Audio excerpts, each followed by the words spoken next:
Hi guys, how are you? Hi, sir. Good evening. Good evening. Good evening, sir. Good evening.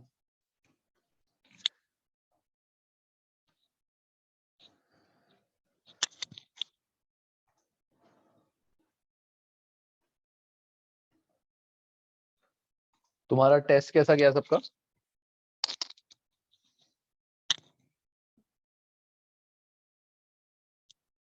Sir questions tricky थे थोड़े बस। Tricky थे। Result मिल गया तुम्हें? Actually मैं अभी बिल्कुल आउट ऑफ टच था, मैं actually I was out of town, तो मुझे नहीं पता पीछे पीछे कितने कितने मार्क्स है सबके, बताओ। सर मेरे 26 आए out of 40। 26 out of 40। Okay, Arshia? Sir 28 but last question I guess थोड़ा वो था। हाँ तो हाँ हाँ। सर मैंने आंसर चेक किया था, so mine was correct, so I think उसके फिर 30 हो जाएंगे। अच्छा ठीक है। और हिमेश तुमने दिया था टेस्ट? अच्छा हिमेश चला गया। स्नेहा तुमने टेस्ट दिया था? Yes, sir. कितने मार्क्स आए? 24. 24 आउट ऑफ 40। ओके, सबिया? 28 और वो लास्ट क्वेश्चन चला है। अच्छा, सो दैट मींस 30 अप्रोक्सीमेट। या ओके, तो क्या क्वेश्चंस डिफिकल्ट थे बहुत? सर उसमें शेयर्स के भी क्वेश्चन थे, तो शेयर्स वाला चैप्टर तो आपने बोला ही नहीं था। अच्छा, शेयर्स वाले क्वेश्चंस थे उसमें। ओके, कितने क्वेश्चन थे? सर लास्ट के तो मतलब अप्रॉक्स 3-4 क्वेश्चन थे। अच्छा चलो उनको भी हटा देते हैं। तो लेट्स जो भी तुम्हारे मार्क्स हैं, लेट्स कंसीडर इट फ्रॉम 35। तो मतलब 35 में से तुम्हारे इतने मार्क्स आए हैं। Not bad but not good either, ठीक है ना? मैंने इस बार क्वेश्चन थोड़े अलग टाइप के बनवाए थे क्योंकि मुझे पता था जो तुम्हारे ये वाले हैं बीपीपी के एग्जाम किट वाले, ये तो सारे तुम्हें पता ही है क्वेश्चन कहाँ से आएंगे। तो मैंने I give them different question bank जहाँ से वो क्वेश्चंस बना सकते थे। मैंने वहां से उनको क्वेश्चन बैंक से क्वेश्चंस दिए थे। बट चलो तुम्हें एटलीस्ट ये टेस्ट देके एक आइडिया हो गया कि क्वेश्चंस किस टाइप के आते हैं एंड क्या क्या चीजें तुमसे एक्सपेक्ट की जा सकती है, ठीक है ना? तो हमेशा ये चीज का ध्यान रखना कि जब भी कोई टेस्ट हो या एसीसी का तुम एग्जाम भी दोगे, इट्स नॉट लाइक कि जो क्वेश्चन की लैंग्वेज आएगी that is going to be exactly from what you have studied in BBP. It can be from anything. जैसे तुमने क्वेश्चंस करें, आई एम प्रीटी श्योर कि जो तुमने पढ़ा था उसके टाइप्स जो थे वो बिल्कुल अलग थे, ठीक है ना? लैंग्वेज भी अलग थी। Yes sir. चलो भाई जस्ट 2 मिनट का वेट, बच्चे सारे आ जाए फिर हम स्टार्ट करते हैं क्लास।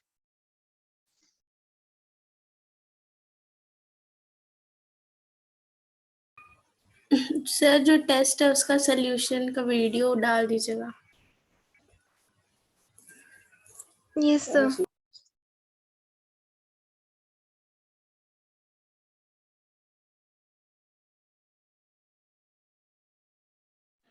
या आर्शिया कौन कह रहा था? हेलो? सर सॉल्यूशंस के जो वीडियो है वो आप अपलोड कर सकते हैं? टेस्ट के? Yes sir.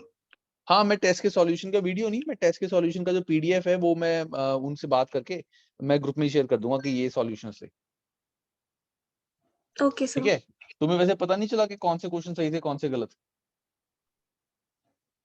सर वो तो पता चला था, वो तो अच्छा साथ ही आ गया था रिजल्ट के।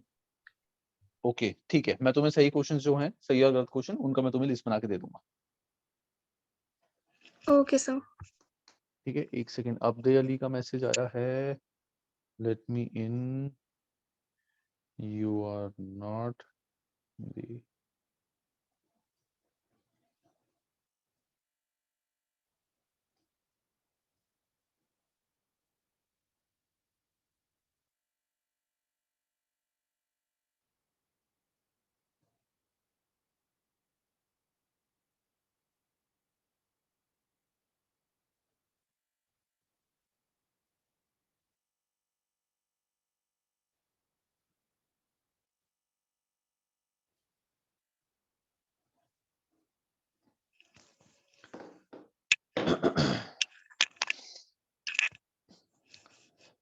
चलो भाई, अच्छा मुझे एक बात बताओ, कैश फ्लो स्टेटमेंट जो हमने पढ़ा था उसकी रिवीजन वगैरह की तुमने? Yes sir. सर आपने डायरेक्ट डाउट्स मेथड अपलोड किया था। क्या? डायरेक्ट मेथड, हमारे को इनडायरेक्ट मेथड सिखाया था ना, तो आपने बोला था हाँ, डायरेक्ट मैं एक्चुअली मेथड। मैंने सोचा था मैं वीडियो बनाने का डायरेक्ट मेथड का, लेकिन आई फेल्ट लाइक कि डायरेक्ट मेथड का ना मुझे तुम्हें क्लास में ही सॉल्व कराना पड़ेगा, क्योंकि मैंने वीडियो बनाने की कोशिश की थी, लेकिन मैंने बनाई थी वीडियो बट मुझे लग नहीं रहा था कि तुम समझ पाओगे उससे। तो आई थॉट कि चलो कोई बात नहीं, मैं नेक्स्ट क्लास में इसका डायरेक्ट मेथड और इसके एग्जाम किट के क्वेश्चंस ही हम साथ में मिलकर सॉल्व करेंगे इस चैप्टर के।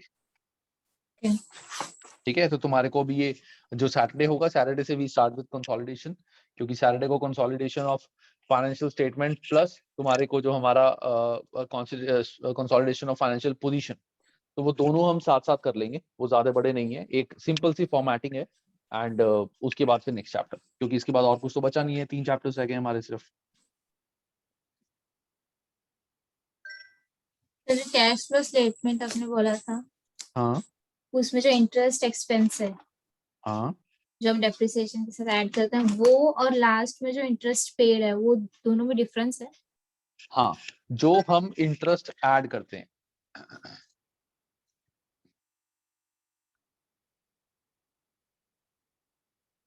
यहां बताता हूं। देखो, जो हम इंटरेस्ट ऐड करते हैं स्टार्टिंग में, that is interest expense. Interest expense मतलब वो एक्सपेंस जो हम अपने नॉर्मल, जब हम प्रॉफिट एंड लॉस अकाउंट बनाते हैं तो माइनस करते हैं ना फाइनेंस चार्जेस या इंटरेस्ट एक्सपेंस, कि इतना हमारा इंटरेस्ट का खर्चा है, वो हम यहां से माइनस करते हैं। और तुम्हें याद होगा, जब भी हम प्रॉफिट एंड लॉस बनाते हैं, हम दिखाते हैं यहाँ पे जो भी हमारा एक्सपेंस होता है, that relates to this year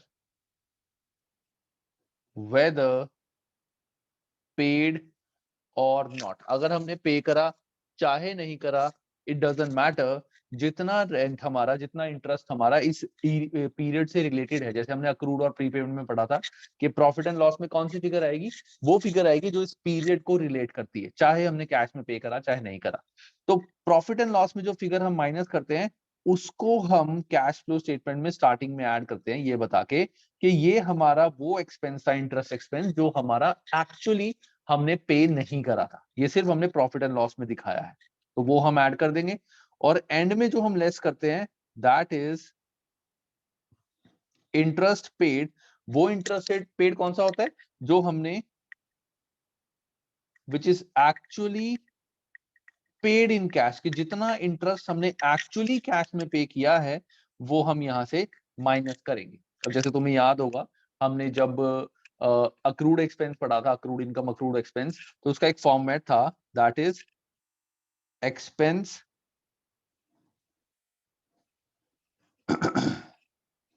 paid during the year. उसमें हम ऐड करते थे अक्रूवल एंड, माइनस करते थे प्रीपेड एंड, माइनस करते थे अक्रूवल बिगनिंग, और ऐड करते थे प्रीपेड बिगनिंग। ये याद है गाइस सबको? Yes sir.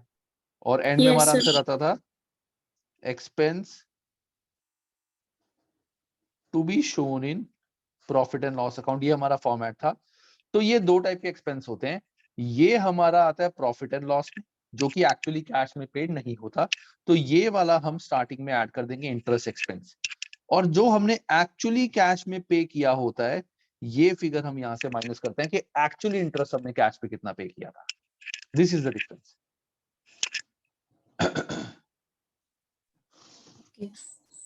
ठीक है, यस सर। और कोई डाउट? जो एग्जाम की थी वो है, बाकी फॉर्मेट करने। एग्जाम किट में सारे कराऊंगा अभी क्वेश्चंस। Okay okay.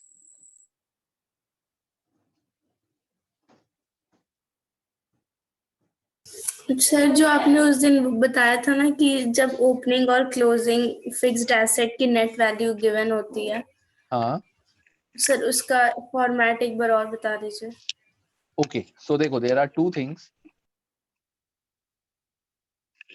पहला, अगर हमें, जस्ट 1 सेकेंड, फर्स्ट अगर हमें दिया हुआ है फिक्स्ड एसेट एट कॉस्ट, हमें कॉस्ट पे दिया हुआ है. अक्यूमुलेटेड डेप्रिसिएशन दिया हुआ है और हमें दिया हुआ है एन एसेट इज सोल्ड. ये हमें तीन चीजें दी हुई है कि एक फिक्स्ड एसेट कॉस्ट पे, accumulated depreciation, opening closing cost मतलब इसका ओपनिंग क्लोजिंग दिया हुआ है, अक्यूमुलेटेड डेप्रिसिएशन का हमें ओपनिंग क्लोजिंग दिया हुआ है और कोई एसेट सेल है उसकी फिगर गिवन है. तो हम यहाँ पे क्या करेंगे, हम एक बनाएंगे फिक्स्ड एसेट अकाउंट. तो जिसको भी इस कॉन्सेप्ट में डाउट था एक बार इसको बहुत ध्यान से देखना दोबारा से. फिक्स्ड एसेट अकाउंट, देन हम बनाएंगे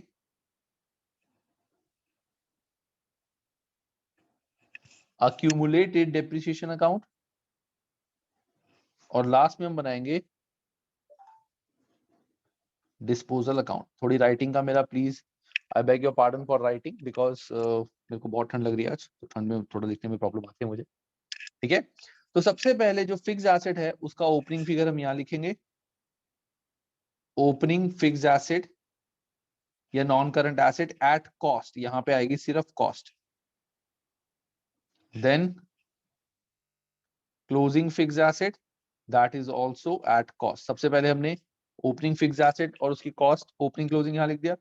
अक्यूमुलेटेड डेप्रिसिएशन भी हमें दिया हुआ है तो इसका ओपनिंग यहां पे आ जाएगा.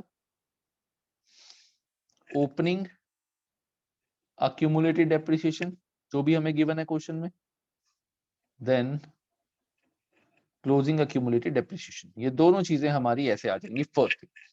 सेकंड, जो हमने एसेट सेल किया है हम देखेंगे कॉस्ट ऑफ एसेट सोल्ड. जो एसेट सेल किया है उसकी कॉस्ट क्या है, उसमें से हम माइनस करेंगे accumulated depreciation on asset sold.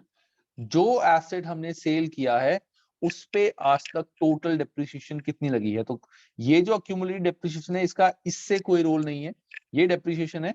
This is total depreciation on asset sold. जो एसेट हमने सेल किया है उस पे आज तक कितनी डेप्रिसिएशन लगी है वो हम यहां से माइनस कर देंगे और हमारे पास आ जाएगा बुक वैल्यू और written down value or carrying amount. So it can be book value, written down value or carrying amount of asset. कि आज की डेट में हमारे पास एसेट इतनी उसकी कॉस्ट थी.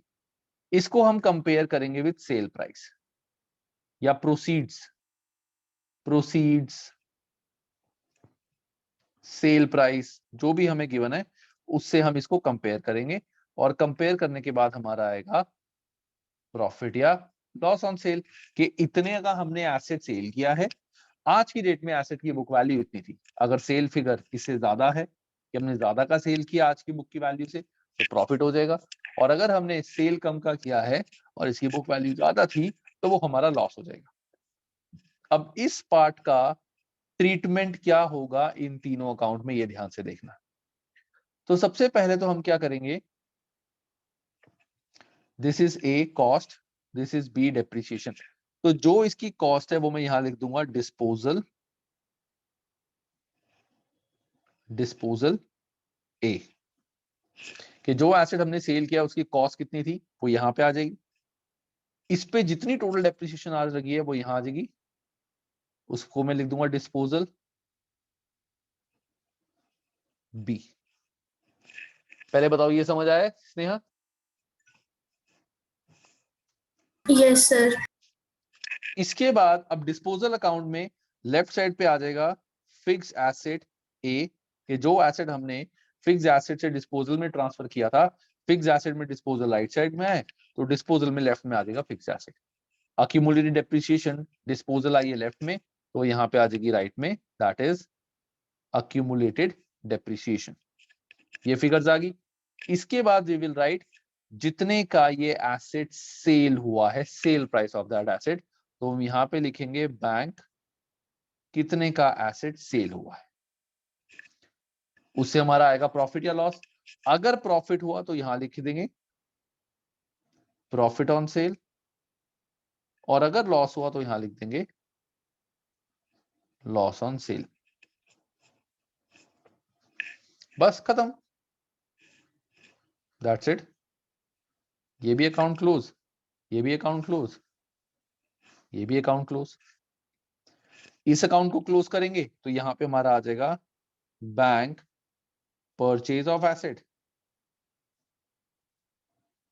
इस अकाउंट को क्लोज करेंगे तो यहां पे आ जाएगा हमारा डेप्रिसिएशन चार्ज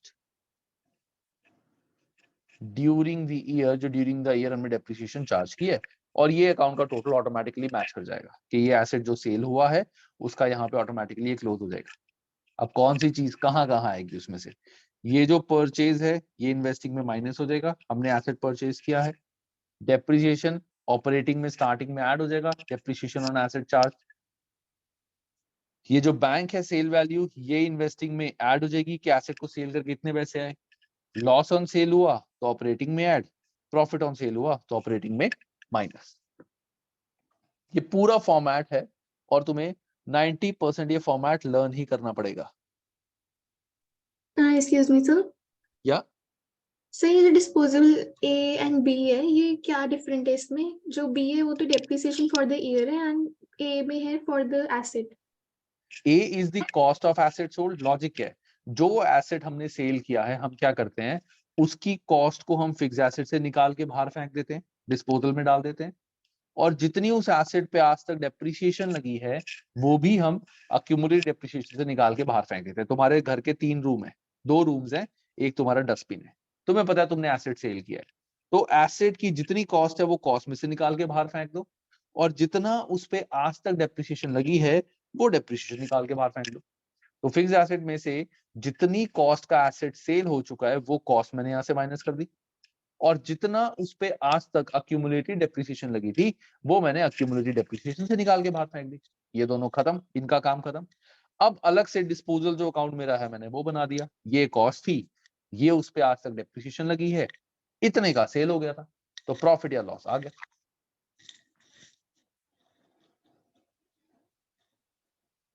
क्लियर है? Okay sir, yes sir.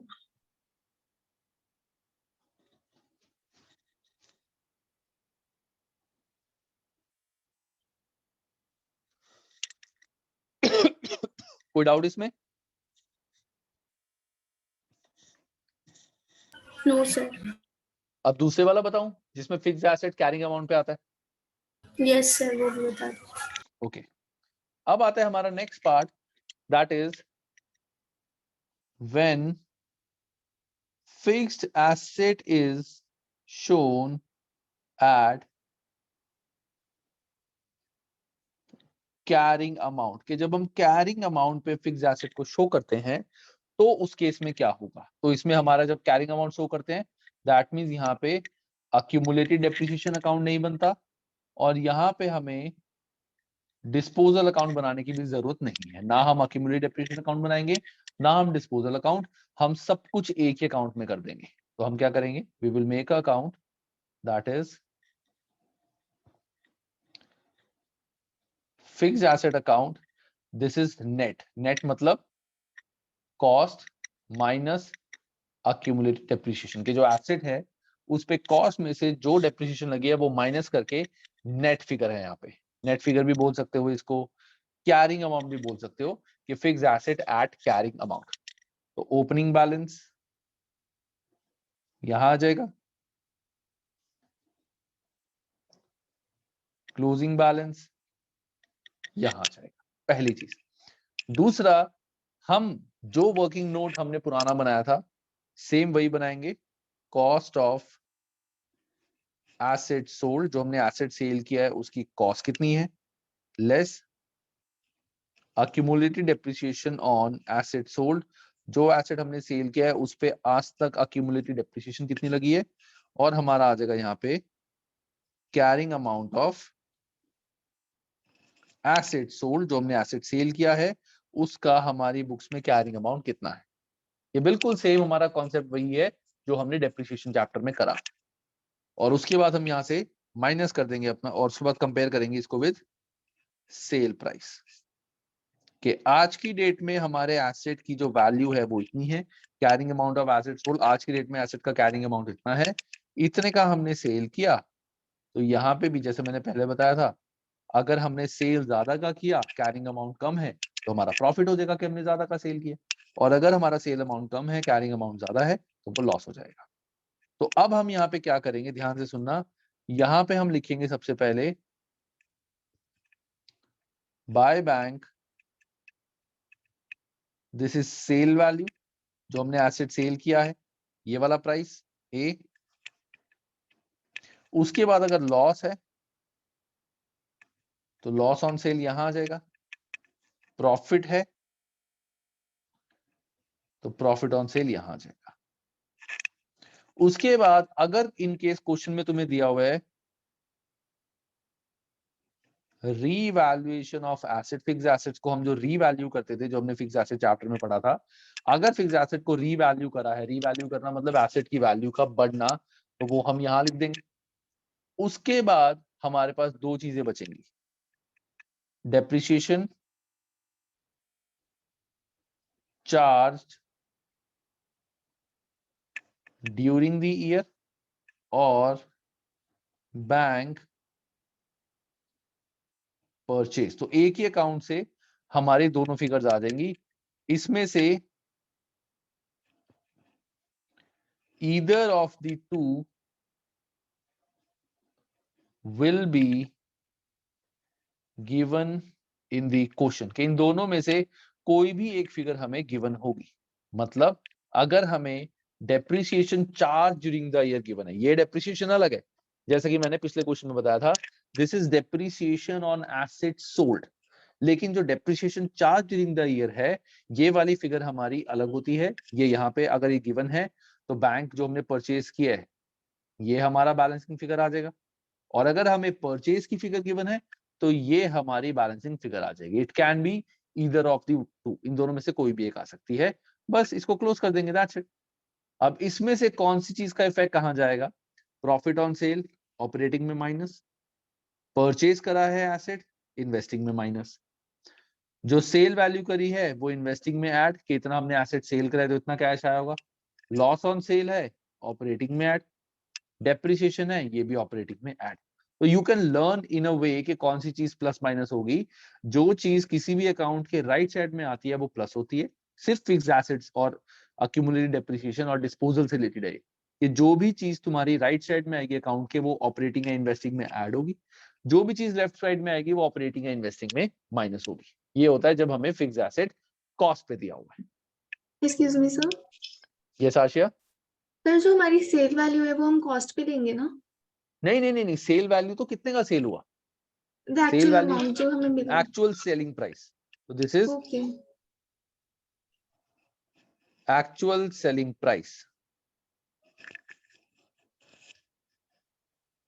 Sir, हम डेप्रिसिएशन चैप्टर में इसे कॉस्ट पे लेते थे ना?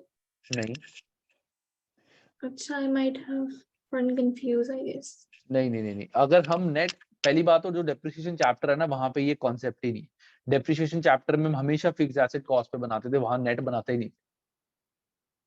तो वहां पे हम हमेशा यहाँ पे कॉस्ट ही लिखते थे, जैसा कि मैंने पिछला कॉन्सेप्ट बताया था कि फिक्स एसेट में से हमने कॉस्ट निकाल दी। मैंने हमेशा बोला जो डेप्रिसिएशन चैप्टर है वहां पे हमेशा हमेशा हमें fix asset account, accumulated depreciation account, disposal account, ये तीनों बनाने होते हैं। लेकिन यहाँ पे नेट वाले क्वेश्चंस अलग से आते हैं, तो इसीलिए हमें अगर नेट वाले क्वेश्चंस दिए हुए हैं तो हमें ऐसे करना पड़ेगा। दिस इज बिट डिफरेंट जो तुमने पढ़ा था, बट 11th में नॉर्मली ऐसा ही होता था। सर अपने जब लास्ट क्लास हुई थी, जब ये फॉर्मेट बनवाया था, हाँ तो राइट साइड पर बैंक और लॉस ऑन सेल नहीं लिखा था शायद, सिर्फ डेप्रिसिएशन। तो फिर मैंने क्या किया होगा, अगर ये नहीं दिखाया होगा ना, तो देखो हाँ। दो चीजें हैं, या तो ये तीन फिगर्स दिखाओ, या फिर सीधा सीधा दिखा दो carrying amount of asset sold, या फिर सीधा सीधा और दिस। तो you can show any of the one, या तो sale value, loss on sale और प्रॉफिट ये दिखा दो, या फिर carrying amount of asset sold ये दिखा दो, ईदर ऑफ द टू। तुम्हारा आंसर दोनों से सही आएगा, क्योंकि तुम्हें ACCA में आंसर निकालना है। तो इससे भी आ सकता है। लॉजिक क्या है देखो, चलो मैं इसका लॉजिक बताता हूँ। कैरिंग अमाउंट ऑफ एसेट, ध्यान से सुनना, let's say carrying amount of asset है मेरा 1 लाख बुक्स में, मैंने इसको सेल किया है 70,000 में। कैरिंग अमाउंट है एसेट का मेरा 1 लाख, सेल किया है मैंने कितने का इसको, 70,000 में। तो दैट मींस मेरा लॉस हो गया 30,000 का। तो मैं क्या करूंगा, मैं पहले यहाँ पे दिखाऊंगा 70,000 एंड देन यहाँ पे दिखाऊंगा 30,000 का लॉस। मैं क्या करूंगा, यहाँ दिखाऊंगा 70,000 और लॉस दिखाऊंगा 30,000। देखो टोटल ऑटोमेटिकली कैरिंग अमाउंट बन गया 1 lakh. This is my carrying amount 1 lakh और this is my sale price, तो तब भी 1 लाख आ गया। अगर मान लो मेरा जो सेल वैल्यू है वो है मेरी 1,45,000, ये मेरी सेल वैल्यू, तो यहाँ पे मेरा मेरा प्रॉफिट आ रहा है, तो मेरा 45,000 का प्रॉफिट हो गया। तो वो प्रॉफिट मैं सेल प्राइस दिखाऊंगा यहाँ पे 145 और प्रॉफिट यहाँ पे दिखा दूंगा मैं अपना 45। इसका भी नेट इफेक्ट 1 लाख ही होगा जो मेरी कॉस्ट है। तो you can show either on safer side, on easier side, तुम वही कर लो। फिर लेट्स डू द थिंग जो हमने पढ़ी थी। तो सिंपल यहाँ पे दिखा दो, डिस्पोजल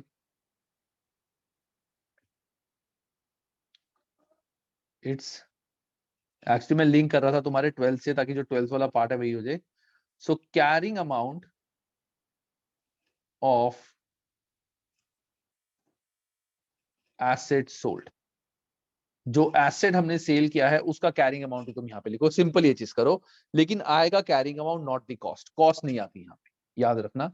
अगर हम कैरिंग अमाउंट लेके चल रहे हैं बुक्स में तो कैरिंग अमाउंट एसेट की माइनस होगी, अगर हम कॉस्ट लेके चल रहे हैं तो कॉस्ट माइनस होगी। अब ठीक है? Yes sir. और कोई डाउट गाइस? सर बैंक जो परचेज प्राइस है और depreciation charge during the year है, वो दोनों में से कुछ ना कुछ गिवन होगा क्वेश्चन में। हाँ, दोनों में से कोई ना कोई एक फिगर गिवन होगी हमें। अगर ये गिवन होगी तो ये निकल जाएगा, ये गिवन होगी तो ये निकल जाएगा। ठीक है गाइस, आगे बढ़े। सर एक 4.1 पेज नंबर पे एक जो डिसएडवांटेज है उसका मतलब चाहिए था। एक मिनट, पेज नंबर 401। या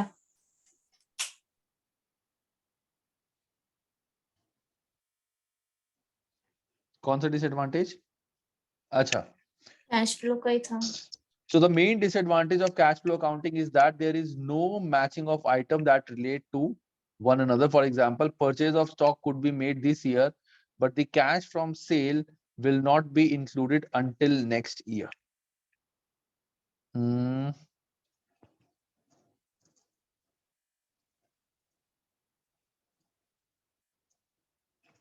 देखो इसका मतलब क्या है, वो ये कह रहे हैं कि हम कैश फ्लो स्टेटमेंट तो बना लेते हैं, कितना कैश आया कितना कैश गया। जैसे हमने ये देख लिया था कि कौन सी चीज हमारी ऑपरेटिंग का पार्ट है, कौन सी इन्वेस्टिंग का पार्ट है और कौन सी फाइनेंसिंग का पार्ट है। तो हम नॉर्मली कैश फ्लो स्टेटमेंट से क्या करते थे, जो भी चीजें हमने प्रॉफिट में प्लस माइनस करी होती थी, वो हम जो भी चीज उसमें से इन्वेस्टिंग का पार्ट होती थी उसको इन्वेस्टिंग में ट्रांसफर करते थे, जैसे interest received, rent received, dividend received. और जो भी चीज फाइनेंसिंग का पार्ट होती थी उसको हम फाइनेंसिंग में प्लस या माइनस करते थे। ये हम नॉर्मली करते थे। लेकिन अब हमने इससे ये देखा कि cash flow during the year cash कितना आया या गया, ताकि हम कैश को अच्छे से मैनेज कर सके। तो यहाँ पे मैंने एक चीज देखी कि अगर मान लो ये मेरे 2 साल है, these are 2 years, this is first year, this is my second year. वो ये कह रहा है कि हमने अगर फर्स्ट ईयर में स्टॉक परचेज करा और वो हमारा पूरा साल सेल नहीं हुआ, वो सेल हुआ नेक्स्ट ईयर में। परचेज करा हमने फर्स्ट ईयर में, लेकिन वो सेल हुआ नेक्स्ट ईयर में। सो दैट मींस यहाँ पे जो मैंने स्टॉक परचेज किया है, अगर इसमें से कुछ सेल ही नहीं हुआ तो मेरा तो लॉस आ रहा होगा। लेकिन मैं अपनी बुक्स में क्या देखूंगा, एक तरीके से ज्यादा डिटेल समझ के कि भाई मेरा लॉस नहीं है, क्योंकि वो स्टॉक इस साल नहीं बिका लेकिन अगले साल बिक गया। तो कैश फ्लो स्टेटमेंट मुझे कहीं से ये चीज ऑप्शन नहीं देती कि मैं ऐसी चीजें जो स्टॉक मेरी अगले साल बिक गया या जिसका रिलेशन अगले साल से है, वो भी मैं दिखा दूं कैश फ्लो स्टेटमेंट में कि भाई ये जो स्टॉक मैंने परचेज किया है इसको अपने प्रॉफिट में ऐड कर लो, क्योंकि कैश इतना आया होगा। ये जो कैश गया है ये अगले साल सेल के बाद आ चुका है। ऐसा कोई प्रोविजन कैश फ्लो स्टेटमेंट में है ही नहीं। जबकि टेक्निकली देखा जाए हमारा लॉस नहीं है ये। जब भी हम स्टॉक परचेज करेंगे तो एक्सपेंस बढ़ेगा, अगर सेल नहीं हुआ तो लॉस हो जाएगा, लेकिन टेक्निकली लॉस नहीं है क्योंकि वो स्टॉक अगले साल बिक गया है। इस चीज का कोई प्रोविजन हमारे कैश फ्लो स्टेटमेंट में नहीं। दूसरा disadvantage, they are backward looking. Backward looking मतलब, अच्छा गाइस ये बताओ कैश फ्लो स्टेटमेंट, सबिया तुम बताओ कैश फ्लो स्टेटमेंट बनती किस चीज से, किसको देख के हम कैश फ्लो स्टेटमेंट बनाते हैं? Financial statements. Financial statements, absolutely right. हम फाइनेंशियल स्टेटमेंट्स को देख के अपनी कैश फ्लो स्टेटमेंट बनाते हैं। इसका मतलब हमें जब तक फाइनेंशियल स्टेटमेंट का डेटा नहीं मिलेगा तब तक हम कैश फ्लो स्टेटमेंट नहीं बना पाएंगे। और फाइनेंशियल स्टेटमेंट कब की बनती है? जो साल हमारा कंप्लीट हो चुका है, कि हमारा पिछला साल कंप्लीट हो गया, इसकी बुक्स फाइनलाइज होगी, अब इसका हम कैश फ्लो स्टेटमेंट बनाते हैं। तो कैश फ्लो स्टेटमेंट कभी भी फ्यूचरिस्टिक नहीं होता। ये नहीं हमें बता सकता कि फ्यूचर में क्या कैश में चेंजेस हो सकते हैं। ये सिर्फ हमारा बैकवर्ड लुकिंग होता है कि पहले जो आपका काम हुआ है उसके अकॉर्डिंग आपके पास इतना कैश आया या गया है और कौन कौन सी एक्टिविटी से आया या गया है। That's why it is backward looking. Clear है?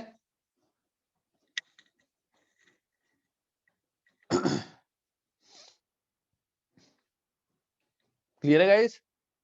कोई जवाब नहीं? अरे क्या हो गया? Yes, net sir. स्लो चल रहा है क्या मेरा?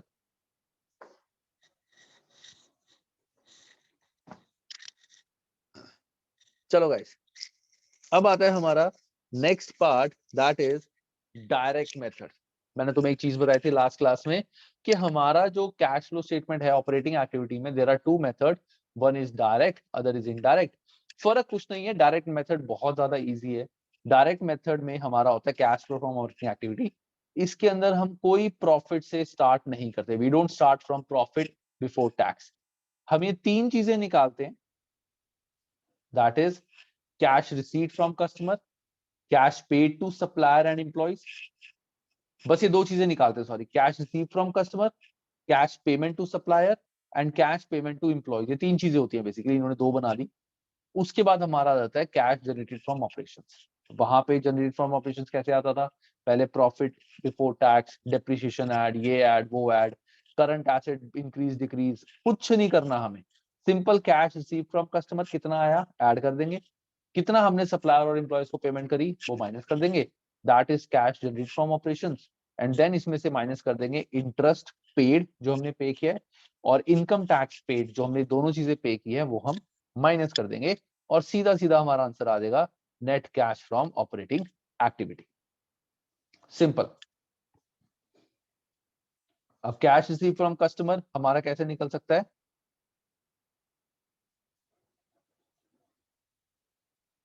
रिसीवेबल अकाउंट से।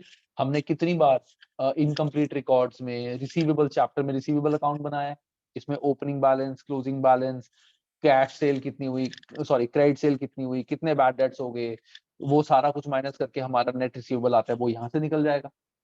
और जो ऐसी सप्लायर हमारा टेबल अकाउंट, टेबल अकाउंट, और ये हमारा एक एक्सपेंस अकाउंट बन जाएगा कि एक्सपेंस ओपनिंग कितने थे, क्लोजिंग कितने हैं, कितने एक्सपेंस ड्यूरिंग द ईयर हुए, और एट द एंड कितना हमारा एक्सपेंस हुआ कैश में, कैश पेड, वो हमारे यहाँ से माइनस हो जाएगा। That's it. अभी मैं अकाउंट दिखाऊंगा इसका फॉर्मेट तुम्हें, बस कुछ नहीं है इसमें।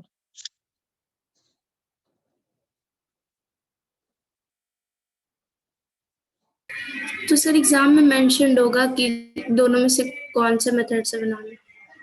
पहली बात तो एग्जाम में कभी ऐसा नहीं होगा कि तुम्हें किसी मेथड से आंसर निकालना है, तुम्हें तो आंसर निकालने को बोला जाएगा, वो तुम्हें एनालाइज करना पड़ेगा क्वेश्चन में कि फिगर्स क्या गिवन है। आज हम यही करेंगे, I will not start the next chapter today. आज मैंने इसी चैप्टर के एग्जाम के questions I will show on the screen and एक एक क्वेश्चन हम डिस्कस करेंगे इसी चैप्टर का, बिकॉज इस चैप्टर में बच्चों के बहुत डाउट्स होते हैं। इसीलिए मैंने आज का यही प्लान किया है कि मैं आज इसके जो एग्जाम के क्वेश्चन है एक एक क्वेश्चन मैं स्क्रीन पे शो करूंगा and I will be asking you, any one of you, आज बच्चे कम है, सारे बच्चे आए भी नहीं है, कि तुम बताओ इसका आंसर क्या होगा।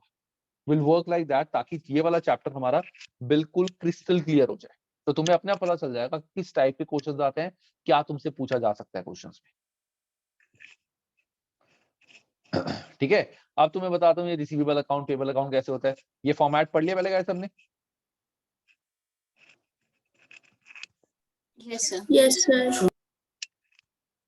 चलो अब सिंपल, इन्होंने क्वेश्चन दिया हुआ है, हमें क्वेश्चन नहीं करना, मैं इनके सॉल्यूशन से तुम्हें बताता हूँ। सॉल्यूशन से ये देखो, जैसे क्वेश्चन दिया हुआ था उसमें, ठीक है, उस क्वेश्चन से इन्होंने बना दिया रिसीवेबल अकाउंट, ओपनिंग रिसीवेबल कितने हैं, क्लोजिंग रिसीवेबल कितने हैं, statement of profit and loss में जो भी हमारी रेवेन्यू था, रेवेन्यू मतलब प्रॉफिट एंड लॉस में जितनी भी हमारी सेल फिगर होती है, we always assume it to be credit sale if nothing is mention, वो सेल हमारी यहाँ आ जाएगी, और उसके बाद जितना भी कैश हमें आया वो यहाँ पे आ जाएगा, ठीक है। देन उसके बाद ये हमारा बैलेंसिंग फिगर होगा कैश रिसीव्ड, ये होता है cash receive from customer. Then cash paid to supplier, supplier का ओपनिंग बैलेंस, सप्लायर का क्लोजिंग बैलेंस। अब मैं ये वर्किंग नोट 3 दिखाता हूं कि एक्सपेंसेस कैसे आए। देखो ये हमारा क्वेश्चन है, कहां गया क्वेश्चन, इन्होंने क्या बोला हुआ है, एक्टिविटी 4, ये है हमारी एक्टिविटी 4। देखो इसमें हम क्या करेंगे, सिंपल हमें बनाना है एक्सपेंसेस अकाउंट। तो सबसे पहले ट्रेड पेबल का ओपनिंग बैलेंस क्लोजिंग बैलेंस ये लिख दिया, उसके बाद एक्सपेंसेस में कॉस्ट ऑफ सेल्स, ये भी हमारा एक्सपेंस होता है, कॉस्ट ऑफ सेल्स। अब सॉरी, कॉस्ट ऑफ सेल्स हमें गिवन है, साथ ही हमें ओपनिंग स्टॉक और क्लोजिंग स्टॉक गिवन है। तो कॉस्ट ऑफ सेल्स का फॉर्मूला क्या होता है, cost of sales is opening stock plus purchase minus closing stock, opening stock plus purchase minus closing stock, ये गिवन होता है। तो ओपनिंग स्टॉक हमारा क्वेश्चन में गिवन है, क्लोजिंग स्टॉक भी गिवन है, कॉस्ट ऑफ सेल्स हमें गिवन है। तो इन सब चीजों से हमारा परचेज निकल जाएगा गाइस। Yes sir. क्लियर है सबको ये बात?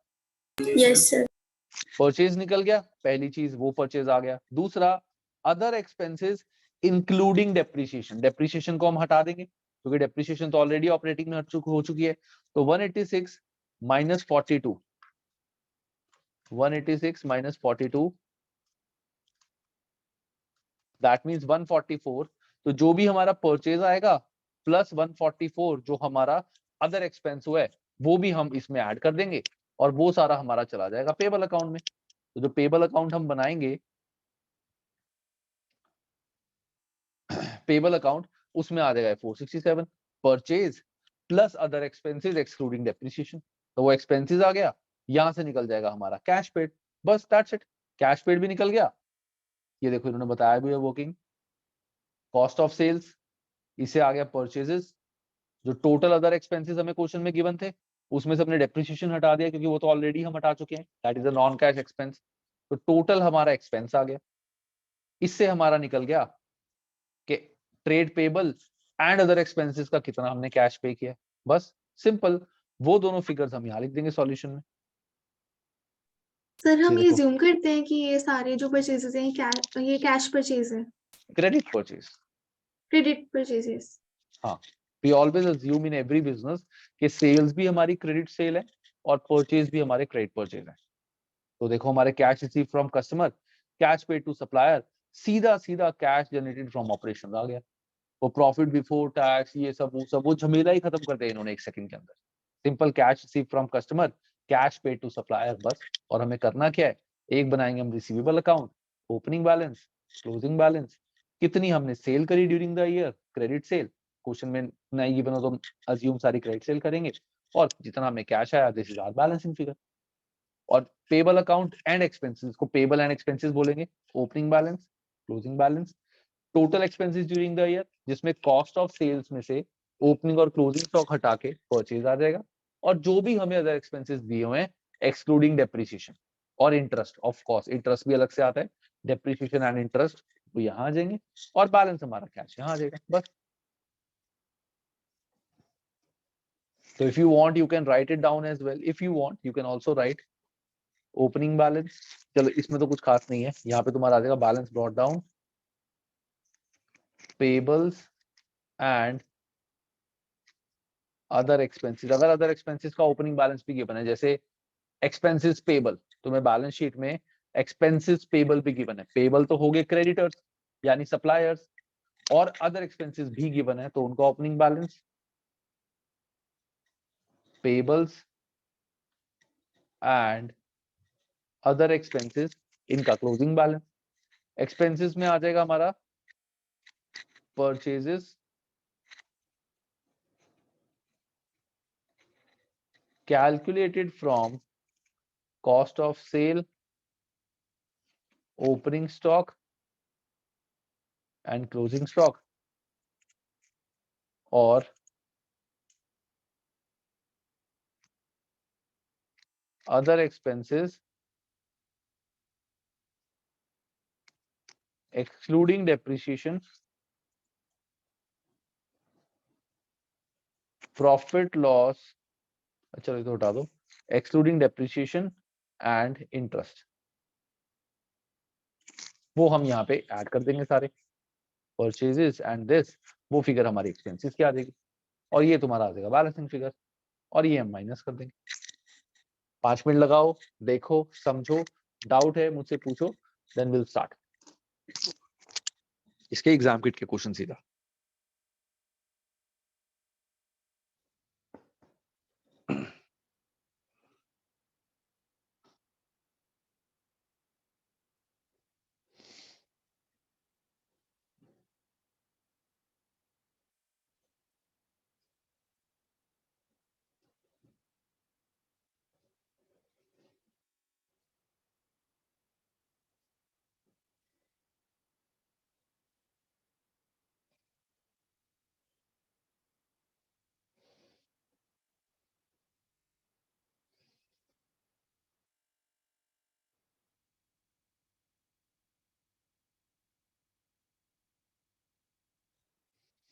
जैसी गाइस हो जाए मुझे बता देना।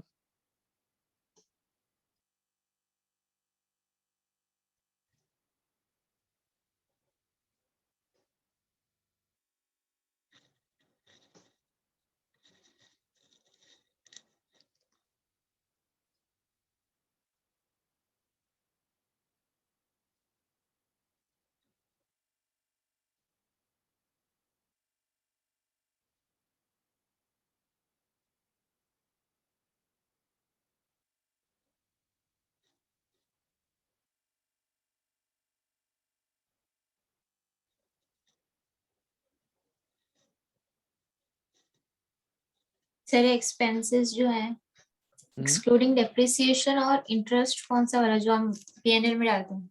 जो पीएनएल में डालते हैं। ओके और इसमें ये भी होगा, तुम लिखना चाहो तो लिखो, एक्सक्लूडिंग प्रॉफिट और loss on cell of asset. वैसे तो बहुत रेयर है, बट अगर मान लो तुम्हारे को प्रॉफिट और लॉस भी दिया हुआ है तो वो भी अदर एक्सपेंस में इंक्लूड होता है, तो वो भी हटा के, मतलब प्रॉफिट है तो उसको माइनस कर देना, लॉस है तो ऐड कर देना।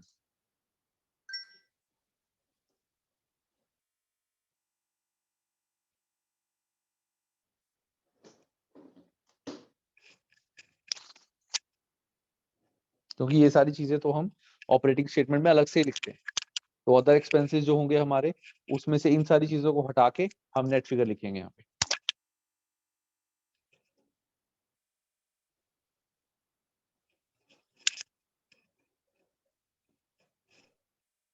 Done. Done.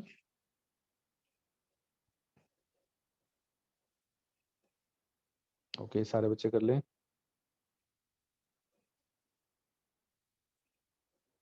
Sir done. Okay,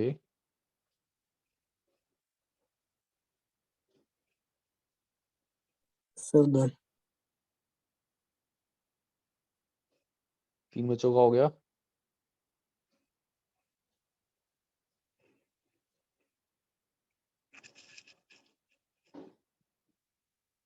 Amit, Arshiya,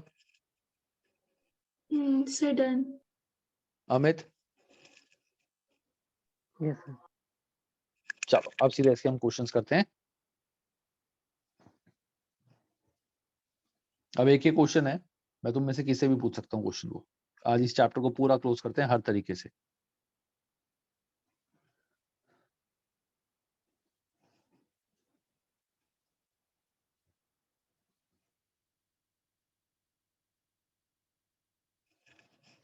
I think यही है, इसके 1 सेकंड दो मुझे।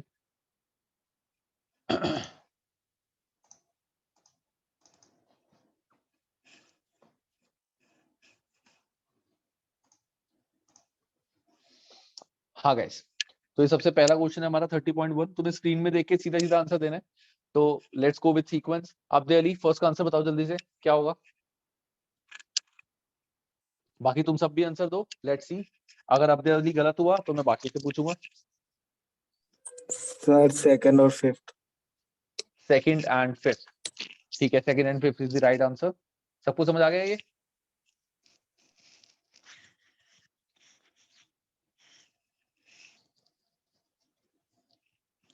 किसी ने कोई जवाब नहीं दिया? I am moving further. जिसको भी डाउट होगा मेरे को रोक देना कि सर ये समझा दो एक बार। चलो अमित, सेकंड क्वेश्चन बताओ इसका answer.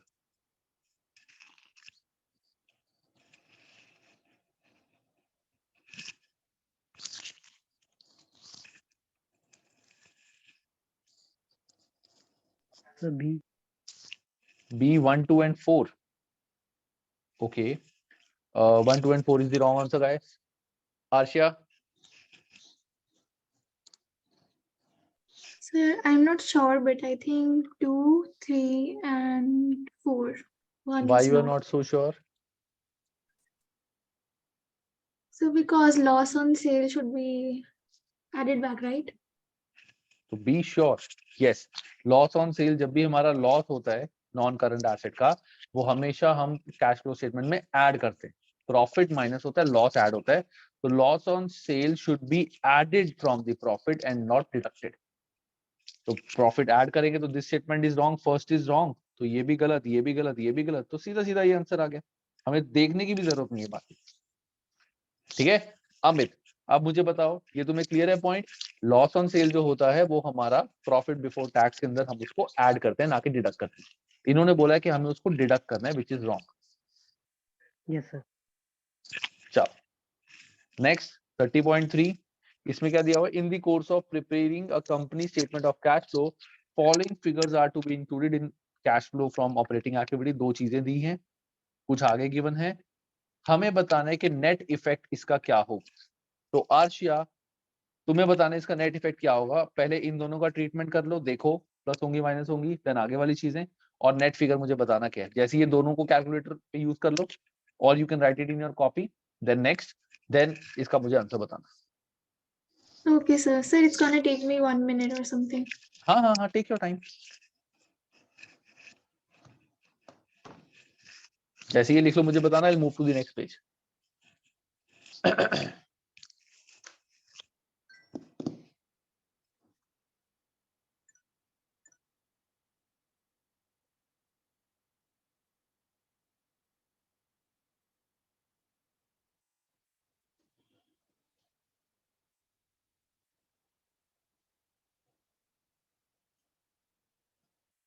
Sir, next page, please.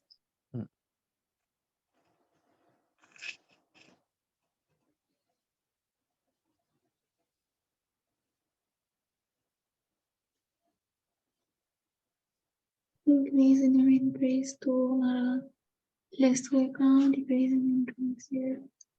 Add होगा।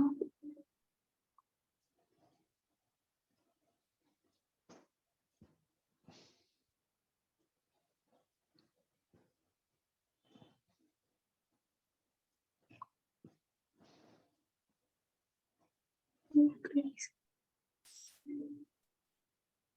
Sir, एक second. Sir, 9,90,000. 9,90,000 is the right answer. किसी कोई डाउट गाइस? ये क्वेश्चन कैसे हुआ सब कुछ? सर एक बार बता दो। ओके देखो अमित, तो इस क्वेश्चन में क्या है, इसमें लिखा हुआ है in the course of preparing company statement of cash flow, the following figures are to be included in the calculation of the net cash from operating activity। के हमें ऑपरेटिंग एक्टिविटी में इन फिगर्स का कुछ करना होता है। ओके आगे question में क्या निकालना है हमें? What will be the net effect of these item on cash flow? के कैश फ्लो स्टेटमेंट में इनका नेट इफेक्ट क्या होगा। तो नेट इफेक्ट निकालने के लिए हम देख लेते हैं डेप्रिसिएशन चार्जेस हमारे प्रॉफिट में ऐड होते हैं, तो 9,80,000 मैंने ऐड कर दिए। Profit on sale of current asset, ये माइनस, नॉन करंट एसेट ये माइनस होता है, तो 980 में से 40 माइनस कर दिए। Next page, increase in inventory, inventory यानी करंट एसेट बड़े हैं, इनवर्स रिलेशन तो माइनस कर दूंगा, so minus 130। Decrease in receivable यानी करंट एसेट कम हुए हैं, इनवर्स रिलेशन ऐड कर दूंगा 1 लाख। और increase in payable, payable is a current liability बड़ी है, डायरेक्ट रिलेशन ऐड कर दूंगा 80,000, तो my answer is coming 90,000 positive. That means addition to operating profit. Operating profit का मतलब क्या होता है guys? Operating profit means profit before tax, profit before interest and tax, के इंटरेस्ट और टैक्स से पहले जो भी हमारे प्रॉफिट थे उसमें हम ये 990 ऐड करेंगे। तो तुम कहोगे सर प्रॉफिट बिफोर इंटरेस्ट मतलब इंटरेस्ट प्रॉफिट में से माइनस नहीं हुआ, वो तो हम वैसे भी ऐड करते हैं। जब भी हम प्रॉफिट आफ्टर टैक्स लिखेंगे, और मैंने तुम्हें बताया कि इंटरेस्ट एक्सपेंस को हम ऐड करते हैं, अभी मैंने बताया था स्टार्टिंग में इंटरेस्ट एक्सपेंस, तो अगर मैं इंटरेस्ट एक्सपेंस को इसमें ऐड कर दूंगा तो वो तो वैसे ही मेरा indirectly profit before interest and tax बन गया, which is operating profit. Clear है सबको? ये मैं तुम्हें स्टेटमेंट में भी लिखवाया था जब कंपनी की बुक्स बनाते थे।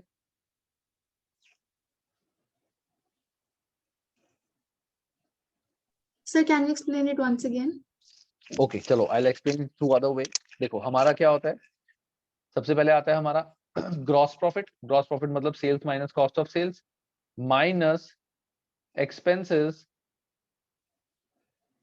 Excluding interest. अभी मैं इंटरेस्ट माइनस नहीं करूंगा, सिर्फ मैंने एक्सपेंसेस माइनस किए ग्रॉस प्रॉफिट में से, तो ये जो मेरी फिगर आती है that is called profit before interest and tax. PBIT means profit before interest and tax.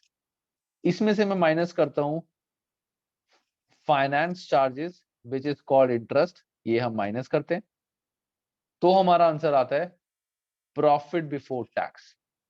ये हमारा नेट आंसर आता है प्रॉफिट बिफोर टैक्स। तो प्रॉफिट बिफोर टैक्स हम हमेशा स्टार्ट करते हैं, अपना जो क्वेश्चन है कैश फ्लो का, हम हमेशा प्रॉफिट, सॉरी हमने आफ्टर लिख दिया था, प्रॉफिट बिफोर टैक्स से हम स्टार्ट करते हैं। और तुम्हें याद होगा मैंने बताया था इसके फॉर्मेट में कि प्रॉफिट बिफोर टैक्स में जो भी इंटरेस्ट एक्सपेंस होता है वो हमारा ऐड होता है। तो इंटरेस्ट एक्सपेंस अगर हमारा ऐड होगा, तो अगर मैंने प्रॉफिट बिफोर टैक्स में अपना इंटरेस्ट एक्सपेंस ऐड कर दिया तो फिगर मेरी डायरेक्टली ये बन जाएगी profit before interest and tax. This is also called operating profit. मतलब ऑपरेटिंग प्रॉफिट मतलब कि जो भी हमारा ऑपरेटिंग प्रॉफिट है उसमें हमें इन चीजों का इफेक्ट क्या करना है, दैट इज 990 ऐड करने। और operating profit means profit before interest and tax, कि इस प्रॉफिट में से ना तो टैक्स माइनस हुआ है ना ही इंटरेस्ट अभी माइनस हुआ है।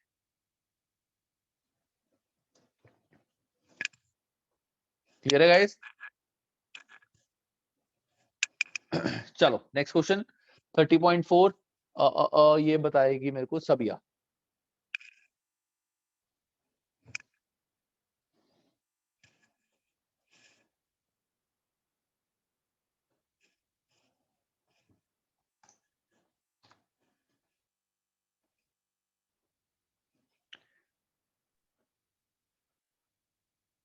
So 1 and 4.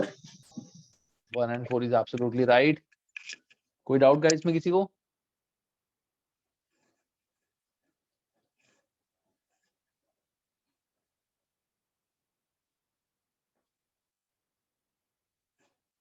No doubt. चलो आगे बढ़ते हैं। 30.5 स्नेहा, इसका फोर्थ ऑप्शन है none of the above.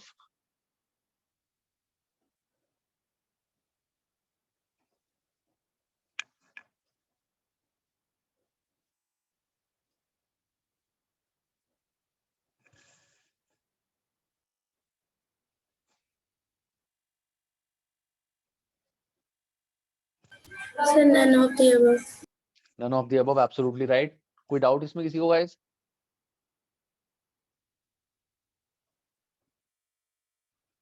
Guys खुल के बोलना, अच्छे से देख लो क्वेश्चन, कोई भी डाउट है मुझसे पूछ लेना, क्योंकि गड़बड़ हो जाएगी अगर इसमें डाउट रहा इस चैप्टर में तो, क्योंकि ये चैप्टर किसी से लिंक नहीं है कि मैं तुम्हें बोलूं कि नहीं आगे जो चैप्टर आएंगे वहां पे इसका लिंक हो जाएगा, बिल्कुल कोई लिंक नहीं है। और ये चैप्टर अगर तुम्हें क्रिस्टल क्लियर अभी नहीं हुआ, इसके क्वेश्चंस अभी नहीं समझ आए, तो आगे भी नहीं आने वाले। फिर अभी ऐसा सोचो कि अगर क्वेश्चन में कोई भी डाउट है कि सर ऐसा क्यों है, मुझसे प्लीज साथ साथ पूछ लेना। आई जस्ट वांट कि ये चैप्टर तुम्हारा बिल्कुल टिप्स पे क्रिस्टल क्लियर हो जाए, क्योंकि इसका कोई किसी चैप्टर से लिंक नहीं है। चलो नेक्स्ट 30.5 30.6 ये मेरे को बताएगा अब जल्दी सॉरी।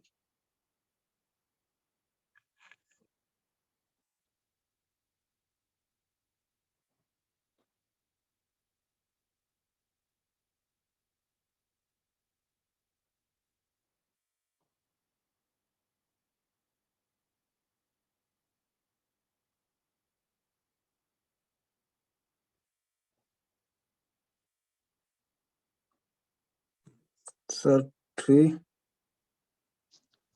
ओनली 3 और कोई नहीं?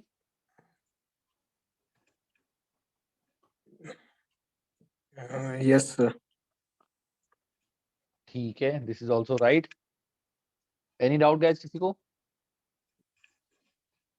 सर 4 पॉइंट बता रहे थे। Profit on sale of non current asset will appear under cash flow from investing activity. Wrong. Profit on sale तो हमारा ऑपरेटिंग में माइनस होता है। Profit on sale on non current asset हमारा ऑपरेटिंग में माइनस होता है।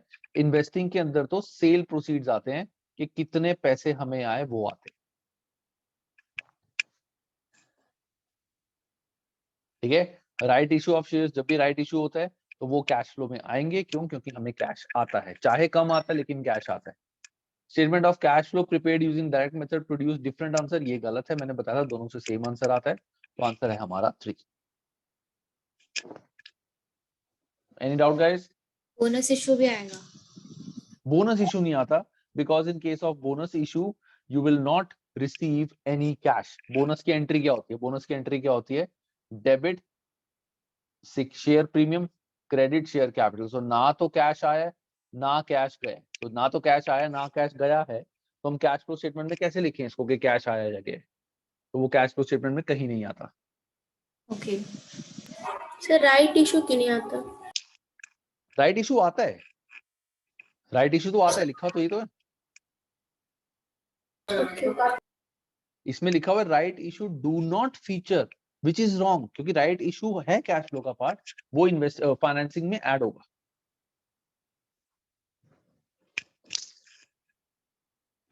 ठीक है गाइस, आगे बढ़े। चलो 30.7 ये अमित बताएगा मुझे।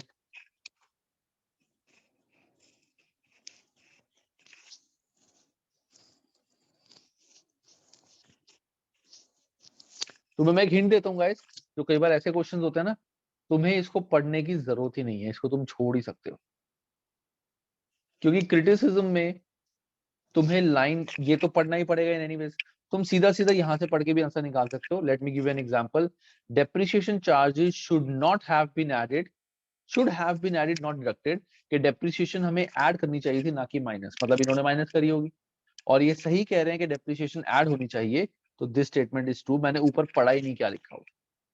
हम इस तरह से भी ऐसे आंसर्स दे सकते हैं rather than looking at the question, but ऐसा नहीं है कि सारे क्वेश्चंस में, इट टोटली डिपेंड्स। बट हम अब पूरी चीज यहाँ पे लिखी हुई है, तो सीधा सीधा हम सॉल्यूशन यहीं से देख के निकाल सकते हैं। We can skip this part, लेकिन अगर जहां देखने की जरूरत है वहां देखना पड़ेगा। तो अमित तुम बताओ इसका answer. Sir 1 and 4। 1 and 4, 1 and 4, 1 and 4, एक second, 1 and 4 increase in payable should have been added। हाँ 1 and 4 absolutely right, good। चलो 30.8 आर्शिया।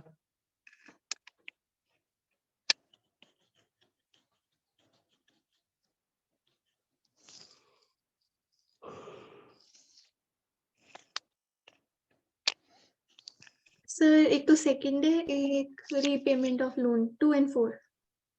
सेकंड, अच्छा चलो मुझे ये भी बता दो कि ये कहाँ पे आएंगे और क्या क्या आएगा इसका आंसर। सर प्रपोज डिविडेंड और बोनस इशू ऑफ शेयर्स तो आते नहीं है, वो तो राइट आते इशू नहीं ऑफ है, शेयर्स तो फाइनेंसिंग में, ऐड होगा माइनस। ऐड एड और repayment of loan minus. Perfect.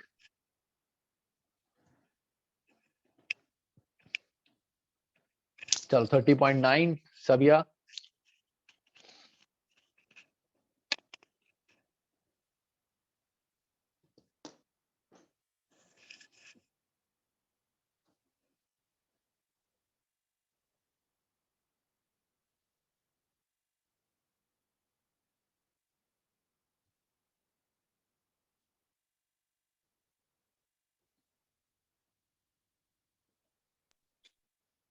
B. B is the right answer. I think go. B is the right answer. Okay. क्यों मैं बताता हूँ, क्योंकि इसमें भी प्रोसीड्स दिया हुआ है। प्रोसीड्स मतलब सेल, सेल फिगर तो हमारी ऑपरेटिंग में आती नहीं है, ये गलत। प्रोसीड्स गलत, प्रोसीड्स गलत, तो इसलिए तीनों नहीं आएंगे, सिर्फ बी आएगा। एनी डाउट गाइस किसी को? नो। चलो आगे 30.10 ये मुझे बताएगी सबिया, ओ सॉरी स्नेहा।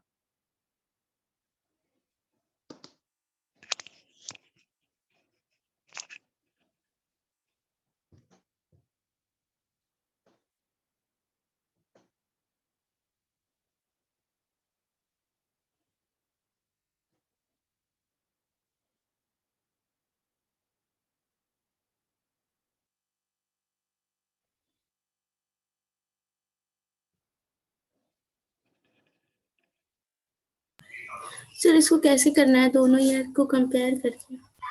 हाँ हाँ, हमेशा दोनों ईयर को कंपेयर करेंगे। जैसे शेयर कैपिटल पहले थी 80, अब होगी 120, दैट मीन शेयर कैपिटल बड़ी है, दैट मीन शेयर्स इशू करें हमने इतने के, तो 40 हमारे फाइनेंसिंग में ऐड हो जाएंगे इस तरह से।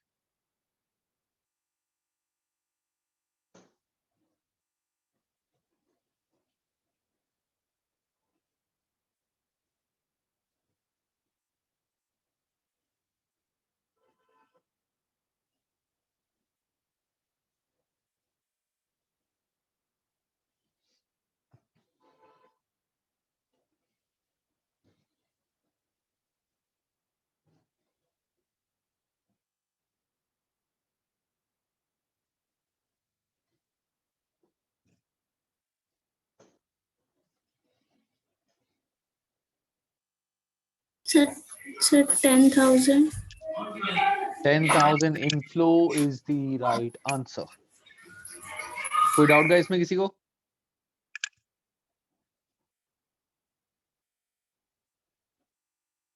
No sir. सर आप एक बार बता दो। ओके देखो अमित, सो हमें बताना है, क्वेश्चन में निकालना क्या है, what is the cash flow from financing activity. Okay, financing activity हम कैसे निकालते हैं? शेयर्स हमारे 40 से बड़े हैं, दैट मींस हमने शेयर्स इशू करे हैं, तो कैश आया होगा, तो 40 हमारा प्लस हो जाएगा। प्रीमियम हमारा पहले 40 था, अब 60, दैट मींस हमने शेयर्स प्रीमियम पे इशू करे होंगे, तो प्रीमियम भी आया है, तो 20 से हमारा प्रीमियम भी ऐड हो जाएगा। रिटेन्ड अर्निंग का कोई भी रोल हमारा ऑपरेटिंग से नहीं, फाइनेंसिंग से नहीं है, ये ऑपरेटिंग से रोल होता है, इसको छोड़ देंगे। बैंक लोन पहले था 150, अब है 150, अब है 100, दैट मींस हमने 50 का बैंक लोन रीपे किया होगा, दैट मींस कैश गया होगा, तो यहाँ पे मैं 50 कर दूंगा माइनस।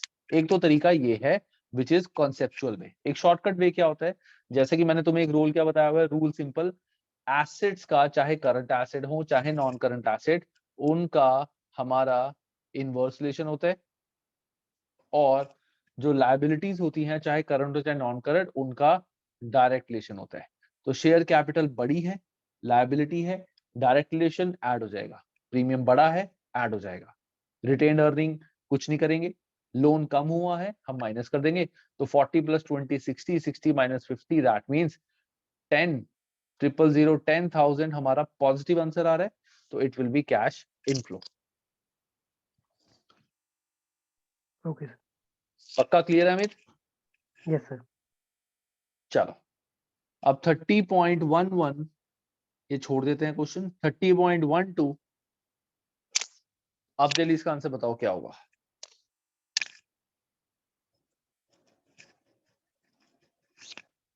वो मैंने छोड़ा इसलिए क्योंकि वो सेम क्वेश्चन था जो पहले हमने करा।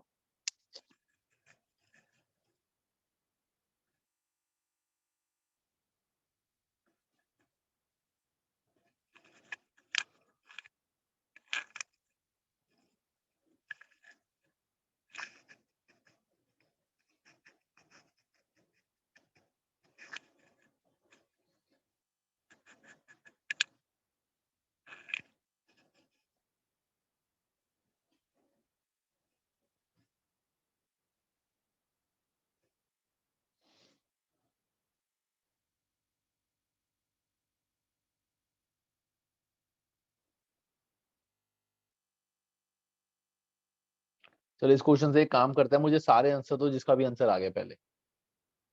Sir 1 and 3. 1 and 3, 30.12 का 1 and 3, okay, is the right answer. 1 and 3. 1 and 3 is the right answer.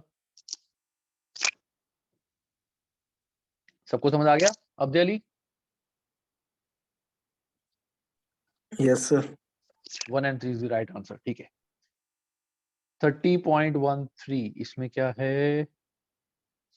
Which, if any of the following items be included in cash flow from financing activity? Financing activity में क्या आएगा? पहला है interest received, दूसरा है taxation paid, and third is proceed from sale of property. बहुत ही आसान है, कुछ भी नहीं आएगा। मैंने बता दिया इसका आंसर, बहुत सिंपल है। देख के पता चल रहा है कि फाइनेंसिंग में तो कुछ भी नहीं आएगा। ठीक है, 30.14।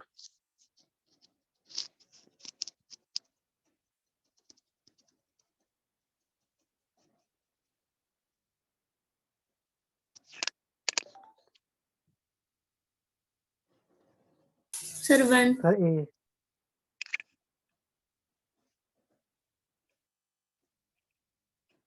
ठीक है, बिल्कुल सही है। सीधा पहला ही पढ़ लिया, पहला ही आंसर है। गुड। 30.15, इसका मुझे आंसर निकाल के दो सारे। सारे अपनी फिगर्स बताना। Sir increase in revaluation surplus का क्या होगा? इन कुछ भी नहीं होता। रीवैल्यूएशन सरप्लस का कोई भी रोल नहीं है हमारा इसमें, क्या कहते हैं, कैश फ्लो स्टेटमेंट में। ओके।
बड़ा टाइम लगा दिया गाइस। किसी का आंसर नहीं आया अभी तक?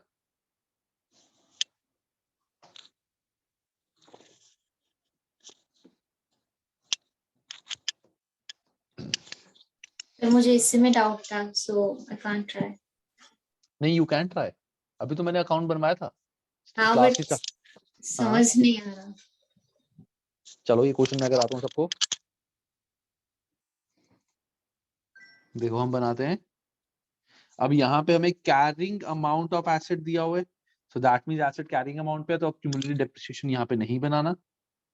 तो fixed asset eight carrying amount, opening 462, carrying amount at the end 633, closing. Increase in revaluation surplus 50, ये मैंने बताया था रीवैल्यूएशन सरप्लस हमारे यहाँ पे आता है। डिस्पोजल ड्यूरिंग द ईयर, जो हमने एसेट सेल किया था उसकी कॉस्ट इतनी थी। accumulated depreciation on the asset disposed of, मतलब सेल के एसेट जो हमने सेल किया था उसकी कॉस्ट इतनी थी, उस पे आज तक कितनी डेप्रिसिएशन लगी थी, दैट मींस 110 minus 65, तो it is carrying amount of asset sold, जो एसेट हमने सेल किया है उसका कैरिंग अमाउंट कितना आ गया गाइस हमारा 45। क्या एसेट जो हमने सेल किया है उसका कैरिंग अमाउंट है 45, 45 में यहाँ लिख दूंगा carrying amount of asset sold, ठीक है। Depreciation charge during the year 38, वो यहाँ आता है, तो बस हमारा परचेज आ जाएगा। तो 45 प्लस 30 प्लस 633 माइनस 462 माइनस 50, मेरा आंसर आ रहा है 196। नहीं कुछ गड़बड़ है, रुको गाइस। 45, सर वो 38 है, 30 नहीं है। अच्छा 38 है, sorry. 45 plus 38 plus 633 minus 462 minus 50, तो 204 मेरा आंसर आ रहा है। यहाँ पे है फिगर इन थाउजेंड्स, यहाँ पे तुम्हें इन थाउजेंड्स नहीं गिवन, तो तुम अपना आंसर लिखोगे 204,000। यहाँ गलती से भी 204 मत लिखते ना, तुम्हारा आंसर 0 हो जाएगा। अगर यहाँ लिखा होता फिगर इन थाउजेंड्स, तब तुम 204 लिख सकते थे। तो आंसर आ रहा है 204, दैट इज परचेज। ये हमारा बैलेंसिंग फिगर आ रहा है। So this is bank purchase 204 ये नहीं लिखा हुआ, तो answer would be 000। This is how this question is to be solved. अब समझ आया सबको? कोई डाउट इसमें है मुझसे पूछ लो। You can take time if you want के सर मेरे को एक बार ये देखना, दोबारा से देख लो, लेकिन जब तक सारे इस क्वेश्चन को स्पेसिफिकली मुझे नहीं बोलेंगे कि हमें समझ आया, मैं आगे नहीं बढ़ूंगा। This is most important. Sir 45 कैसे आया? अभी जब मैंने बताया था फॉर्मेट में, मैंने बताया था हम दो चीजें लिख सकते हैं यहाँ पे, या तो सेल वैल्यू और प्रॉफिट एंड लॉस, या फिर सीधा सीधा carrying amount of asset sold. हमारा जो एसेट सेल हुआ है इसकी फिगर है, इसका कॉस्ट ऑफ एसेट है 1,10,000, तो सॉरी 110, और इस एसेट पे जो आज तक डेप्रिसिएशन लगी है वो है 65,000। इट मींस हमारी बुक्स में इसका कैरिंग अमाउंट कितना होगा। सिंपल सा लॉजिक मैंने क्या बताया था, जब फिक्स एसेट हम कॉस्ट पे दिखाते हैं तो हम यहाँ से कॉस्ट माइनस करते हैं एसेट की जो सेल हुआ है। अगर फिक्स्ड एसेट हम कैरिंग अमाउंट पे दिखाते हैं तो जो एसेट सेल हुआ है उसका कैरिंग अमाउंट यहाँ लिख देंगे। तो हमें देखना है जो एसेट सेल हुआ है उसका कैरिंग अमाउंट कितना है, तो उसका कैरिंग अमाउंट है 45। कैसे? कॉस्ट उस एसेट की माइनस उस एसेट पे आज तक कितनी डेप्रिसिएशन लगी है, that is the carrying amount. वो फिगर आई है 45।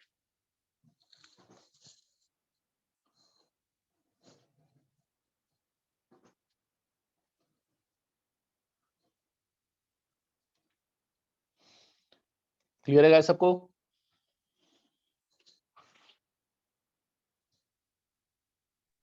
सर ये डिस्पोजल्स दिया हुआ है ना, तो हम कैसे मानिए कि ये कॉस्ट है? लिखा तो है डिस्पोजल ड्यूरिंग द ईयर के, ये एसेट हमने सेल किए थे एट कॉस्ट, मतलब उसकी कॉस्ट इतनी थी। कॉस्ट दी हुई है, तो मुझे लगा हाँ, कि डिस्पोजल की दी हुई है। तो इसको सेल भी मान लो, बट एट कॉस्ट मतलब कॉस्ट प्राइस पे सेल किया। कॉस्ट प्राइस कितना था? इतना था। डिस्पोजल एट कॉस्ट हमने कॉस्ट प्राइस पे सेल कर दिया, तो कॉस्ट कितनी थी पता चल गई ना। तो in either ways you are getting to know the cost of the asset sold.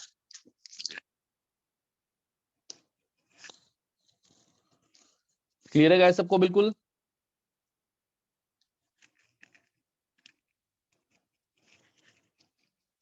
आज ढीले पड़े हैं सारे, क्या बात? छुट्टियों में मैं गया था, ढीले तुम पड़े हो सारे। चलो 30.16,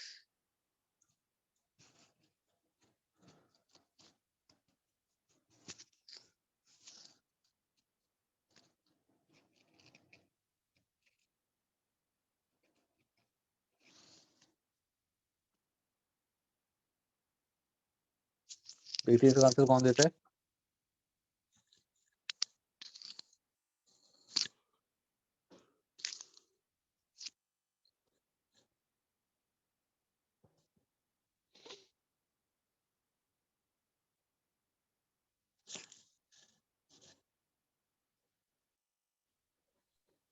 Sir, third.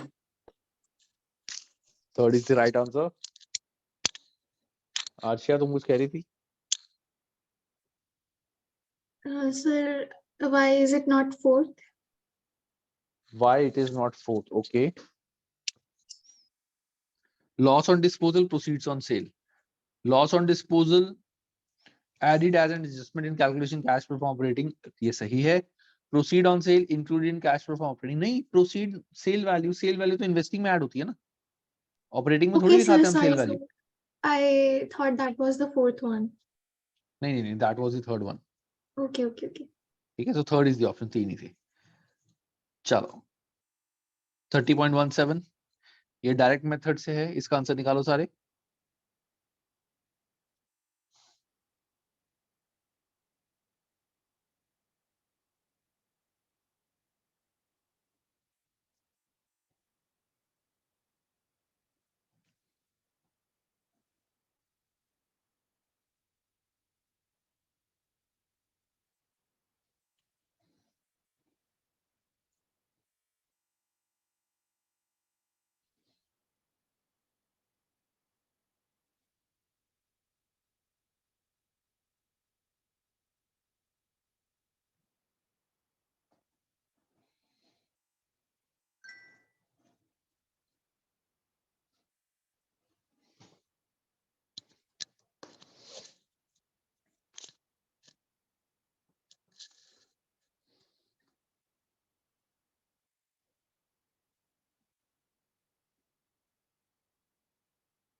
sorry 3,600।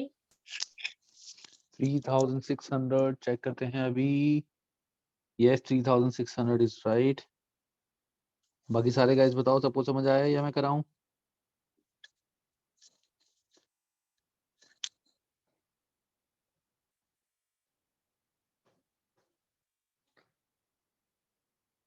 सर ये जो लैंग्वेज लिखी है इन्होंने, brought forward receivable, brought forward payable, ये समझ नहीं आ रहा है कि ये क्या है, ओपनिंग मतलब क्लोजिंग तो सर जैसे कि ये सेल्स रेवेन्यू में 900 receivables at the year and, तो ये So that एक means out, हाँ, that means out year end वाले closing balance of receivable, bought forward receivable, but this is opening receivable. तो receivable at the receivable opening वाले 400 यहाँ आ जाएंगे, closing receivable यहाँ आ जाएंगे, ठीक है, और sales revenue during the year से रिसीवेबल बढ़ते हैं, दैट इज 33400, तो हमारा आ जाएगा cash receive from receivable. Okay sir. That sir is मैंने एक्चुअली 32900. 400 को ना कैश वाला लिख दिया था, कैश नहीं, अकाउंट. वो तो फिर वो लिख दिया तो फिर तो क्वेश्चन ही खत्म हो गया ना. हमें सेल्स रेवेन्यू दिया हुआ है, so we will assume it to be credit sales. तो हमें रिसीवेबल अकाउंट बना के देखना पड़ेगा कितना कैश एक्चुअली हमें आया है रिसीवेबल से. ऐसे ही तीनों अकाउंट बनेंगे. एक बनेगा तुम्हारा वेजेस अकाउंट यानी एक्सपेंस अकाउंट, एक बनेगा तुम्हारा supplier account. Okay sir. Sir wages का तो आ गया 10,250. वेजेस का 10,250, ठीक है, फर्स्ट वाला कर रही हूँ, एक second sir. Okay.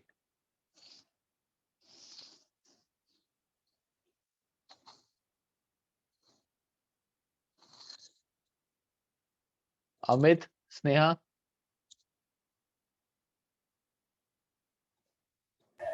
Yes sir. Amit, अब देरी समझ आ रहा है? सर इंटरेस्ट का क्या करेंगे इसमें?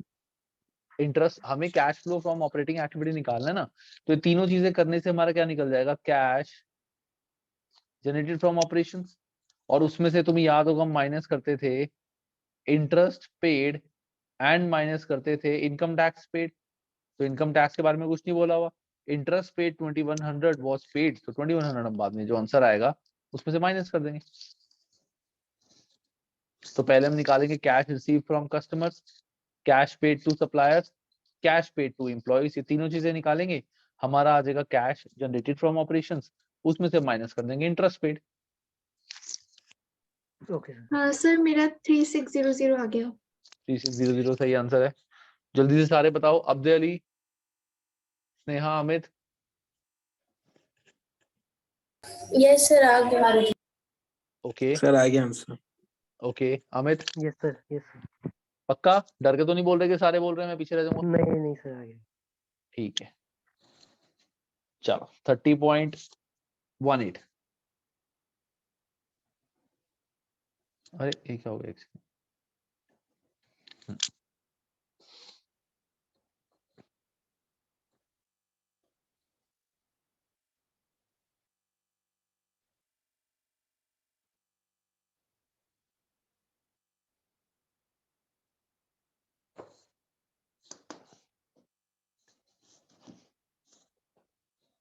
C. C is right. Any doubt guys किसी को? Right, C is right.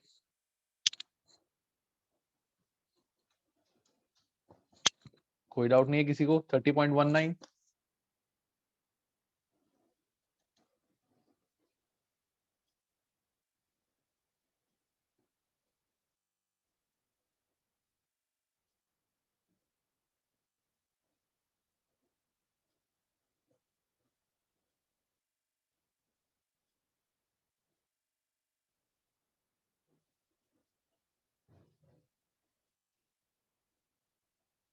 Sir fourth.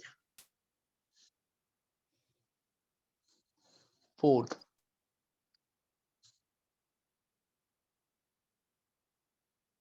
Why not third?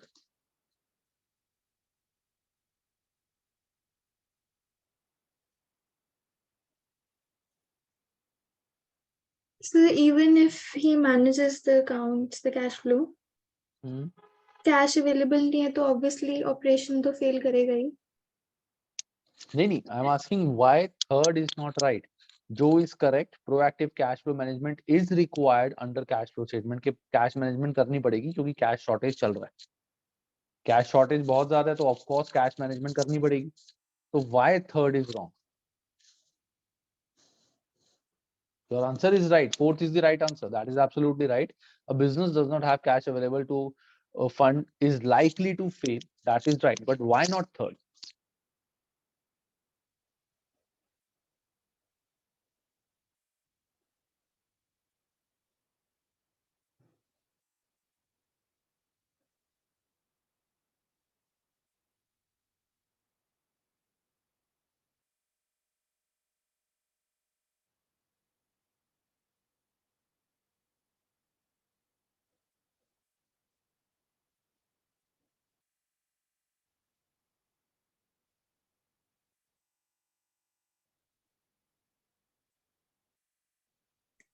Sir proactive cash flow management क्या होता है? शायद उसका कुछ हो। नहीं, बस कैश मैनेज करना, अच्छा, मतलब ओके। कैश फ्लो अच्छे से मैनेज करना।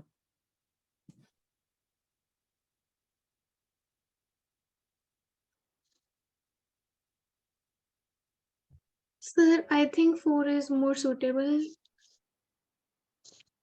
ओके, That's why और I बताओ। didn't choose third.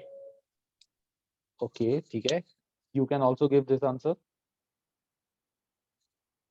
और अमित, अब्दे अली, तुम्हारा opinion?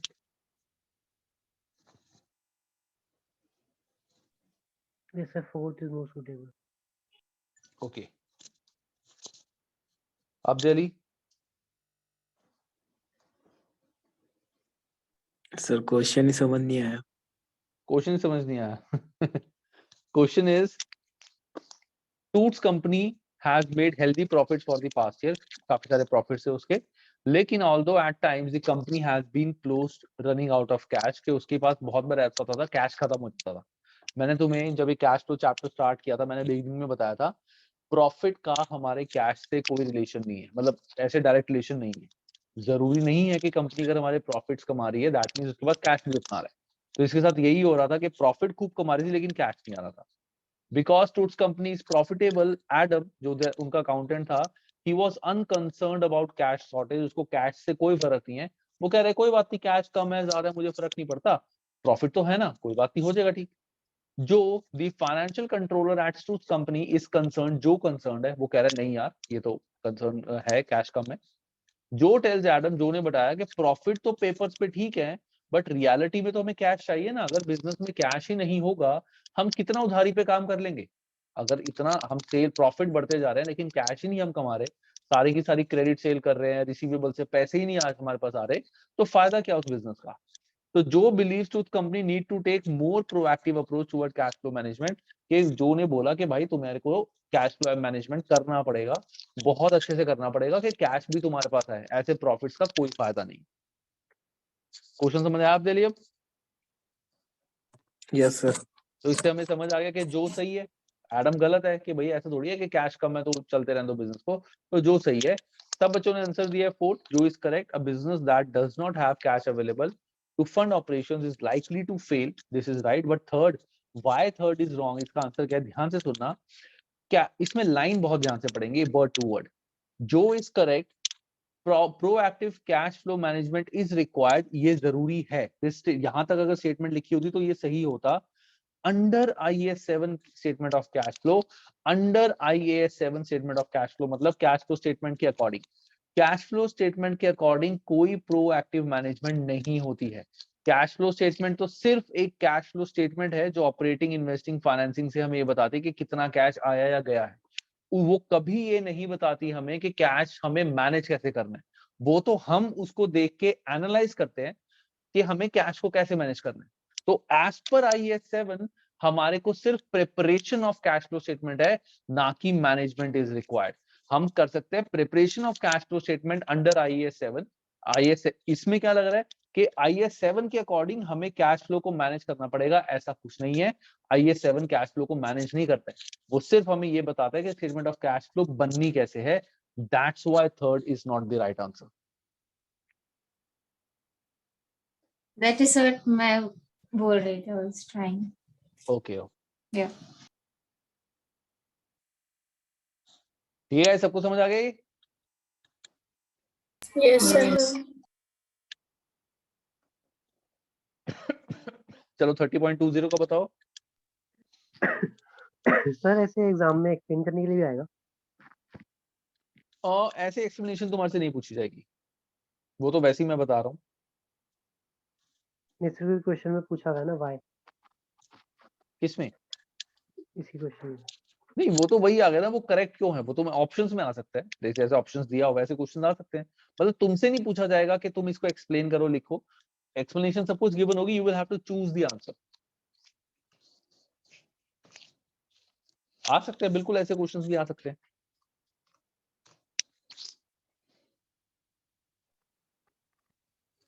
Sir, can you show the other two options?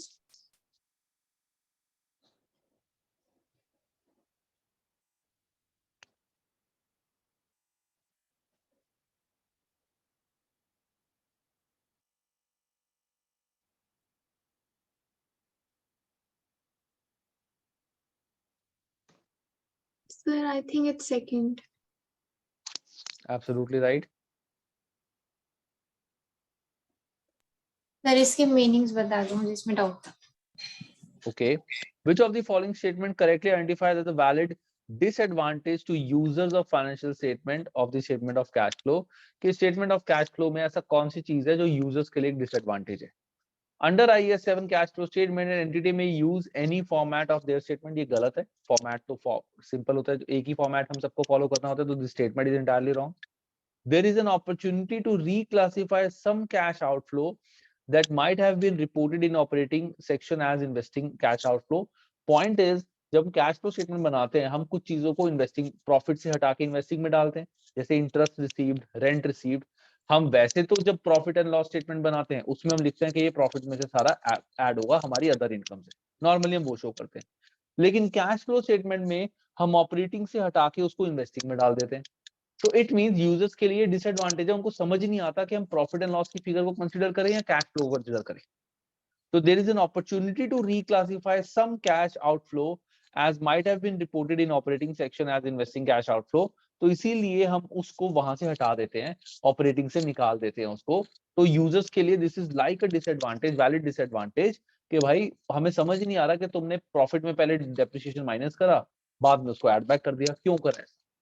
So that is the reason. So second is right. Third and fourth भी पढ़ते हैं अगर second हमें समझ नहीं आया तो. Under IAS 7 cash flow statement, cash flow may cover a different period of time other than financial statement. ये statement ही गलत है. क्यों? क्योंकि financial statement जो बनती है उसी से cash flow बनता है. ऐसा नहीं हो सकता financial statement अलग period की बन रही है, cash flow अलग period का बन रहा है. तो this statement is wrong. Cash flow figures are open to manipulation than profit. This is completely wrong. क्योंकि कैश फ्लो स्टेटमेंट को मैनिपुलेट कर ही नहीं सकते, तो फॉर्मेट है. जो प्रॉफिट हमें प्रॉफिट एंड लॉस में है वही लिखना पड़ेगा, जो इंक्रीज और डिक्रीज हुआ है, डेप्रिसिएशन हुआ है, ये तो सिर्फ एक फॉर्मेटिंग है. हम फॉर्मेटिंग में तो कोई भी प्रॉफिट को मैनिपुलेट कर ही नहीं सकते, कोई भी चीज मैनिपुलेट ही नहीं कर सकते. इसको घुमा दो, कैसे घुमाएंगे? फाइनेंशियल स्टेटमेंट में सब कुछ गिवन है. तो second answer in other way is also right, because बाकी तीन स्टेटमेंट्स हमारी कंप्लीटली फॉल्स है. ठीक है? Yes. Sir, can you explain why second is the correct answer once again? Because second में ये लिखा हुआ है, आई थिंक तुमने सेकंड आंसर दिया था आज. Yes, sir. Sir, मैंने eliminate किया था बाकी options. Okay, second, why second is right answer is क्योंकि सेकंड में हमें दिया हुआ है कि हमारे पास एक अपॉर्चुनिटी होती है कि हम कुछ चीजों को ऑपरेटिंग से निकाल के इन्वेस्टिंग में डाल सकते हैं या फाइनेंसिंग में डाल सकते हैं, करते हैं ना. तो as a user of financial statement, अगर मैं फाइनेंशियल स्टेटमेंट देखूंगा, मैं क्या बोलूंगा कि यार वैसे प्रॉफिट में से इन्होंने डेप्रिसिएशन माइनस करके प्रॉफिट निकाला हुआ है, वैसे इन्होंने लॉस और profit on sale of asset यहाँ दिखाया हुआ है प्रॉफिट एंड लॉस में. लेकिन जब मैंने कैश फ्लो स्टेटमेंट देखा तो वहां पे ये चीज ऐड करी हुई है, तो मैं प्रॉफिट को मानूं या ऑपरेटिंग प्रॉफिट, ऑपरेटिंग कैश को मानूं. तो यूजर के लिए एक डिसएडवांटेज होता है कि उसको समझ नहीं आता कि इन्होंने वहां पे ऐड करके यहाँ क्यों माइनस करा. हमने तो पढ़ा हुआ है कैश फ्लो स्टेटमेंट, हमें पता है, यूजर को नहीं पता होती ये चीजें.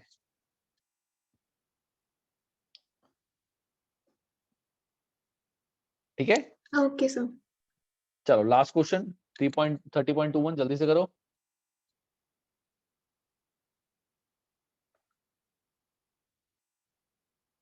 वैसे हद इजी क्वेश्चन है, इससे आसान क्वेश्चन तो मैंने लाइफ में नहीं देखा होगा.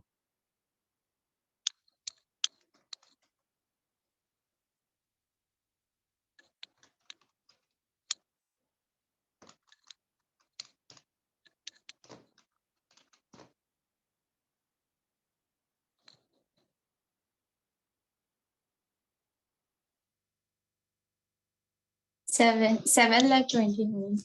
7,29,000. पता नहीं क्यों ये क्वेश्चन बनाया है इन्होंने, मुझे समझ ही नहीं आ रहा.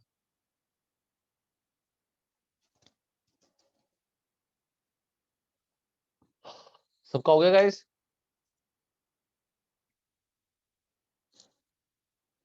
पेबल्स का हमें कुछ नहीं करना, क्यों? क्योंकि हमें सिर्फ रिसीवेबल्स का बताना है कि कैश रिसीव फ्रॉम कस्टमर कितना है.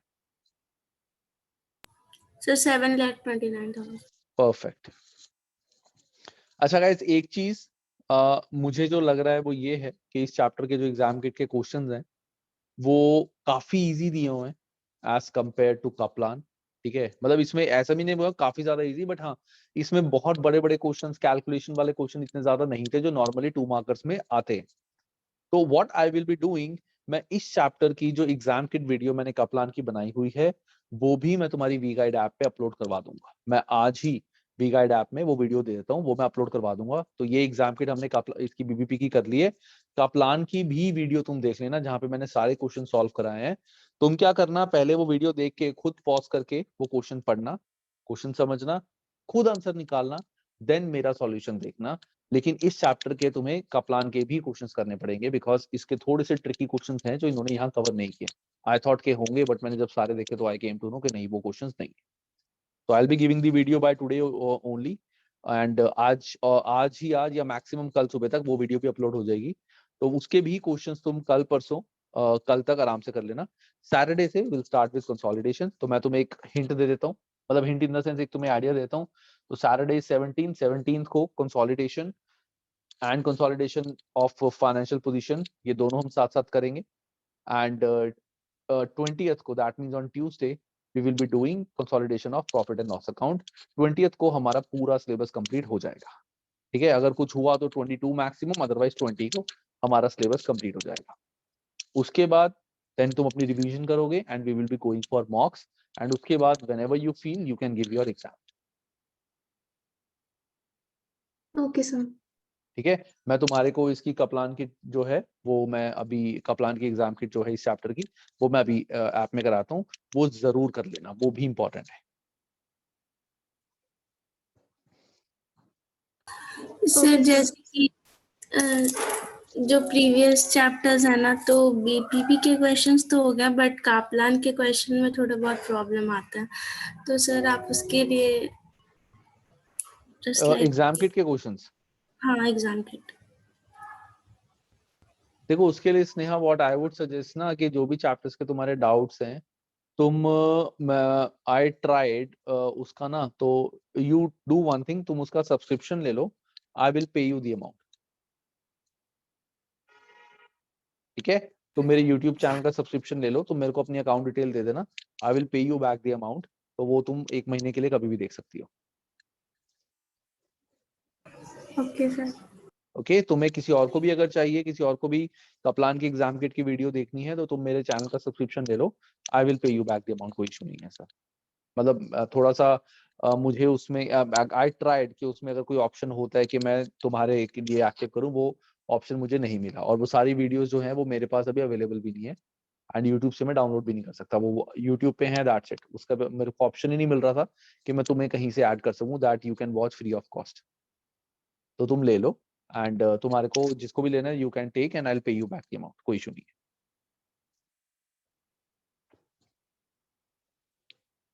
सर आपने वो financial statements of sole trader question का वीडियो नहीं अपलोड किया? वो मैं करूंगा, एक्चुअली मैं I was not in town. मेरे को पहले है कि मैं एक बार कंसोलिडेशन तुम्हें कंप्लीट करा दूं। कंसोलिडेशन एक बार कंप्लीट हो गया ना, तो क्योंकि वो जो चैप्टर है financial statement of sole traders, उसके बड़े क्वेश्चन आने के चांसेस थोड़े से कम है as compared to consolidation. Consolidation तो आता ही आता है 100%, हमेशा आता है कंसोलिडेशन का, चाहे प्रॉफिट एंड लॉस का है चाहे फाइनेंशियल स्टेटमेंट का। तो मेरे को था कि पहले मैं कंसोलिडेशन तुम्हें करा दूं ताकि एक बार बड़े क्वेश्चंस का तुम्हारे को एक कॉन्फिडेंस आ जाए कि बड़े क्वेश्चंस करने कैसे। क्योंकि जो सोल ट्रेडर वाला क्वेश्चन है वो थोड़ा सा ट्रिकी है, लेंदी है। तो उससे पहले कंसोलिडेशन अगर तुम्हारा क्लियर हो जाएगा ना तो तुम्हें कॉन्फिडेंस आ जाएगा कि हाँ 15 मार्कर एक हमारा क्लियर है। तो फिर मैं वो चैप्टर के तुम्हारे को क्वेश्चन अपलोड कर दूंगा ताकि तुम्हें वो वाले क्वेश्चन भी अब इजी लगने स्टार्ट हो जाए। क्योंकि एक जब 15 मार्कर इजी हो जाता है ना क्वेश्चन, तो बाकी भी इजी लगने शुरू हो जाते हैं। ओके ठीक है, बट डोंट वरी, मैं कराऊंगा, ऐसा नहीं है कि मैं नहीं कराऊंगा, don't Okay. Worry, just trust me on it. ठीक है, तो फिर आज की क्लास इतनी करते हैं, इस चैप्टर को अच्छे से रिवाइज कर लेना और जो मैं बता रहा हूँ इसके एग्जाम किट के क्वेश्चंस बीपी कपलान वाले मैं अभी ग्रुप में भेज रहा हूँ, तो वो भी तुम करके अच्छे से इस चैप्टर को क्लोज कर दो and from day 2-3 after doubts थे पूछो पिछले क्वेश्चंस की, इस सब्जेक्ट, इस चैप्टर के या पिछले चैप्टर्स के, पिछले चैप्टर्स की। कौन से? इवेंट का एक है जो इवेंट पूछो। आफ्टर रिपोर्टिंग 29.1 29.1, हाँ। इसका फर्स्ट जो पॉइंट है वो समझ नहीं आया। A valuation of property providing evidence of impairment of value at reporting period। impairment मतलब वैल्यू का कम होना, रीवैल्यूएशन होता है एसेट की वैल्यू का बढ़ना, इम्पेयरमेंट का मतलब होता है एसेट की वैल्यू का कम होना। कि हमें पता चला था कि हमारी कोई प्रॉपर्टी है जिसका रिपोर्टिंग डेट मतलब जिस पीरियड में हमारे जो रिपोर्टिंग पीरियड है उस पीरियड में एसेट की वैल्यू का बहुत ज्यादा डिक्रीज होनी थी। जैसे होता है ना कभी कभार किसी एरिया में फ्लड्स आ गए तो उसकी प्रॉपर्टी की वैल्यूएशन बहुत ज्यादा कम होगी। ये हमें पता लग गया था कि उस हमें रिपोर्टिंग डेट पे एसेट की वैल्यू को कम करना है, इम्पेयर करना है। तो ये एडजस्टिंग इवेंट में आएगा। एडजस्टिंग इवेंट में आएगा ये, क्योंकि हमें पता है ना कि रिपोर्टिंग पीरियड के अंदर इम्पेयर करना था, जो हमने नहीं करा। वैल्यू एसेट की कम, हम एसेट को रीवैल्यू करते हैं, फिगर बढ़ाते हैं, तो कम भी करनी पड़ेगी अगर जरूरत पड़ जाए, तो हमें कम करनी चाहिए जो हमने नहीं करी, इसलिए इसको करेंगे। ओके, और 37.3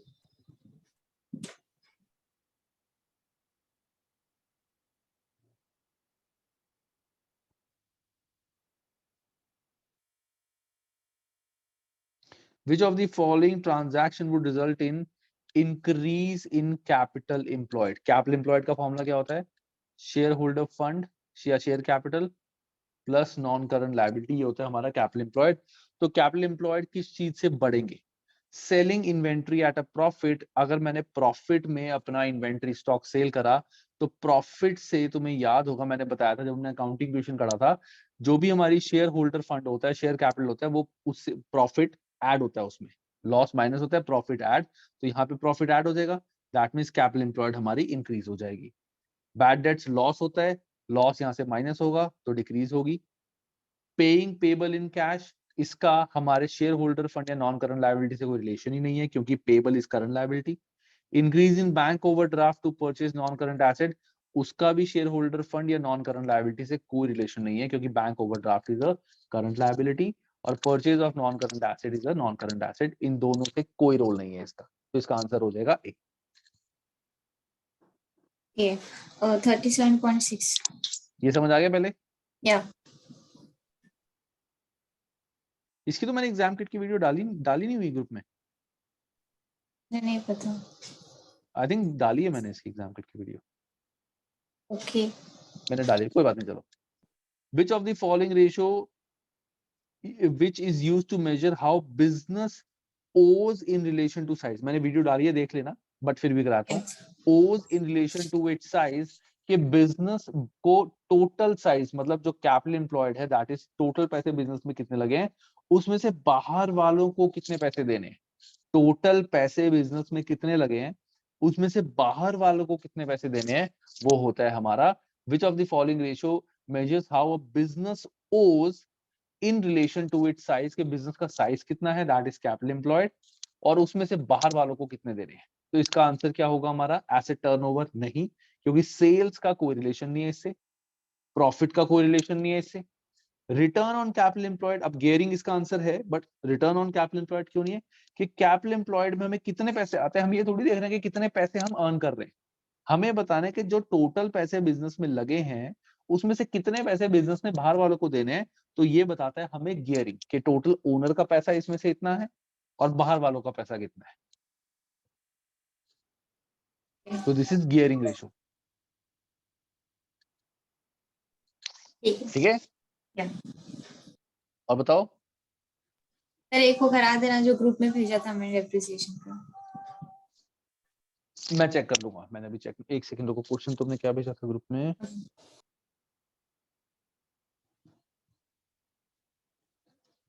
ग्रुप वाला क्वेश्चन ये रहा। If a non-current asset register shows a carrying amount of non-current, ये तुम्हें ये कापलान का है? हाँ, Okay. If a non-current asset register shows a carrying amount of this, ledger account include cost balance this and account operation balance this. Which of the following statement explain the discrepancy? Okay. चलो फिर मैं एक काम करता हूँ, मैं group में explain करके भेजता हूँ, ठीक है? क्योंकि मैं स्क्रीन पे अभी इसको शो नहीं कर पाऊंगा, मैं ग्रुप में एक्सप्लेन करके भेजता हूँ, ठीक है? Yeah. चलो गाइस, मैं तुम्हारे को इसकी दूसरी वाली वीडियो भी अपलोड कर दूंगा अभी, एंड जैसी वो हो जाएगी तुम्हें इन्फॉर्म में कर दूंगा, एंड वो जरूर देख लेना। नेक्स्ट क्लास से we will start with consolidation, which is a very very very important chapter. मुश्किल नहीं है, लेंथी है और थोड़ा सा इंपॉर्टेंट है, बड़ा है चैप्टर, लेकिन इंपॉर्टेंट है और इजी। एक्सक्यूज मी सर, याशिया, फिर 15 मार्क्स के क्वेश्चन कौन से चैप्टर से आते हैं? एक तो कंसोलिडेशन, एक cash flow. It's not fixed, आने को कहीं से भी आ सकता है। आज तक Okay. कभी ऐसा नहीं हुआ है कि किसी ने फिक्स बताया, बट हाई प्रोबेबिलिटी चांसेस हमारे कंसोलिडेशन के रहते हैं, और जो हमारा या तो फाइनेंशियल पोजीशन या फिर प्रॉफिट एंड लॉस, दोनों में से कोई भी एक आ सकता है। एक बार तो इन्होंने दोनों ऑप्शन 15 मार्कर दोनों ही हमारे कंसोलिडेशन में से दे दिए थे। ये बहुत पहले की बात है, मेरे को एक बच्चे ने बताया था कि सर दोनों ही कंसोलिडेशन में से आ गए थे। और एक बार एक बच्चे ने बोला सर एक भी नहीं आया, कंसोलिडेशन के 2 मार्कर में बहुत क्वेश्चन आ गए, 15 मार्कर में कैश फ्लो का आ गया और एक स्टेटमेंट सोल ट्रेडर वाला क्वेश्चन आ गया, बड़े वाला। तो ऐसा कुछ नहीं है कि इन दोनों कहाँ से आ सकता है, बट हमें प्रिपरेशन जो है कैश फ्लो स्टेटमेंट की, ये कंसोलिडेशन दोनों चैप्टर की, और जो हमारा चैप्टर ये वाला है क्या कहते हैं सोल ट्रेडर, उसकी हमें बड़े क्वेश्चंस के अकॉर्डिंग करने हैं। कई बार तो तुम्हारे को बड़ा 15 मार्क इनकम्प्लीट रिकॉर्ड में से भी आ सकता है, काफी सारी फिगर्स गिवन है, बहुत सारी चीजें निकालनी होगी, वो इनकम्प्लीट रिकॉर्ड में भी आ सकता है कि ये अकाउंट बनाना है, उसका ये आंसर आ रहा है, ये अकाउंट बनाना है, ये आंसर आ रहा है, तो कुछ भी आ सकता है। बट मोस्ट लाइकली जो मैं बोल रहा हूँ दैट इज कंसोलिडेशन में से, कैश फ्लो में से, एंड तुम्हारा जो ये वाला है क्या कहते हैं सोल ट्रेडर, इन तीनों में से ही मोस्ट लाइकली आते हैं। तो इनको तो बहुत अच्छे से हमें प्रिपेयर कर। ओके सर, एंड सर हमें कैलकुलेटर अलाउड है ना? हाँ हाँ हाँ, कैलकुलेटर अलाउड है। Physical calculator? हाँ हाँ हाँ, अलाउड है, अलाउड है। या Okay, I sir. Think Amit you were asking something, या अब्दे अली? सर ये सेम क्वेश्चन था कि 15 मार्क्स से कौन से चैप्टर? अच्छा, अब पता चल गया। Yes sir. और गाइस किसी को कोई डाउट? सर एक बार रेशियो वाले चैप्टर के भी क्वेश्चन डाल दीजिएगा।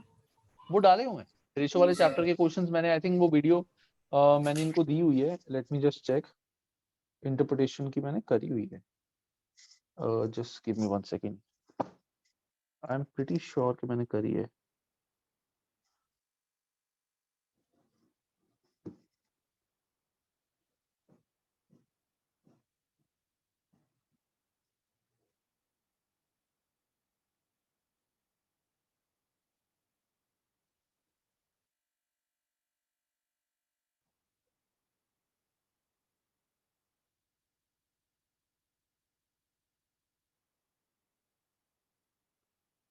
अरे एक सेकंड, करी नहीं मैंने।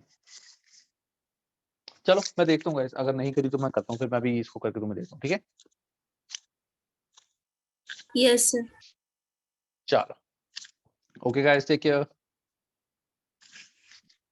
Thank you sir.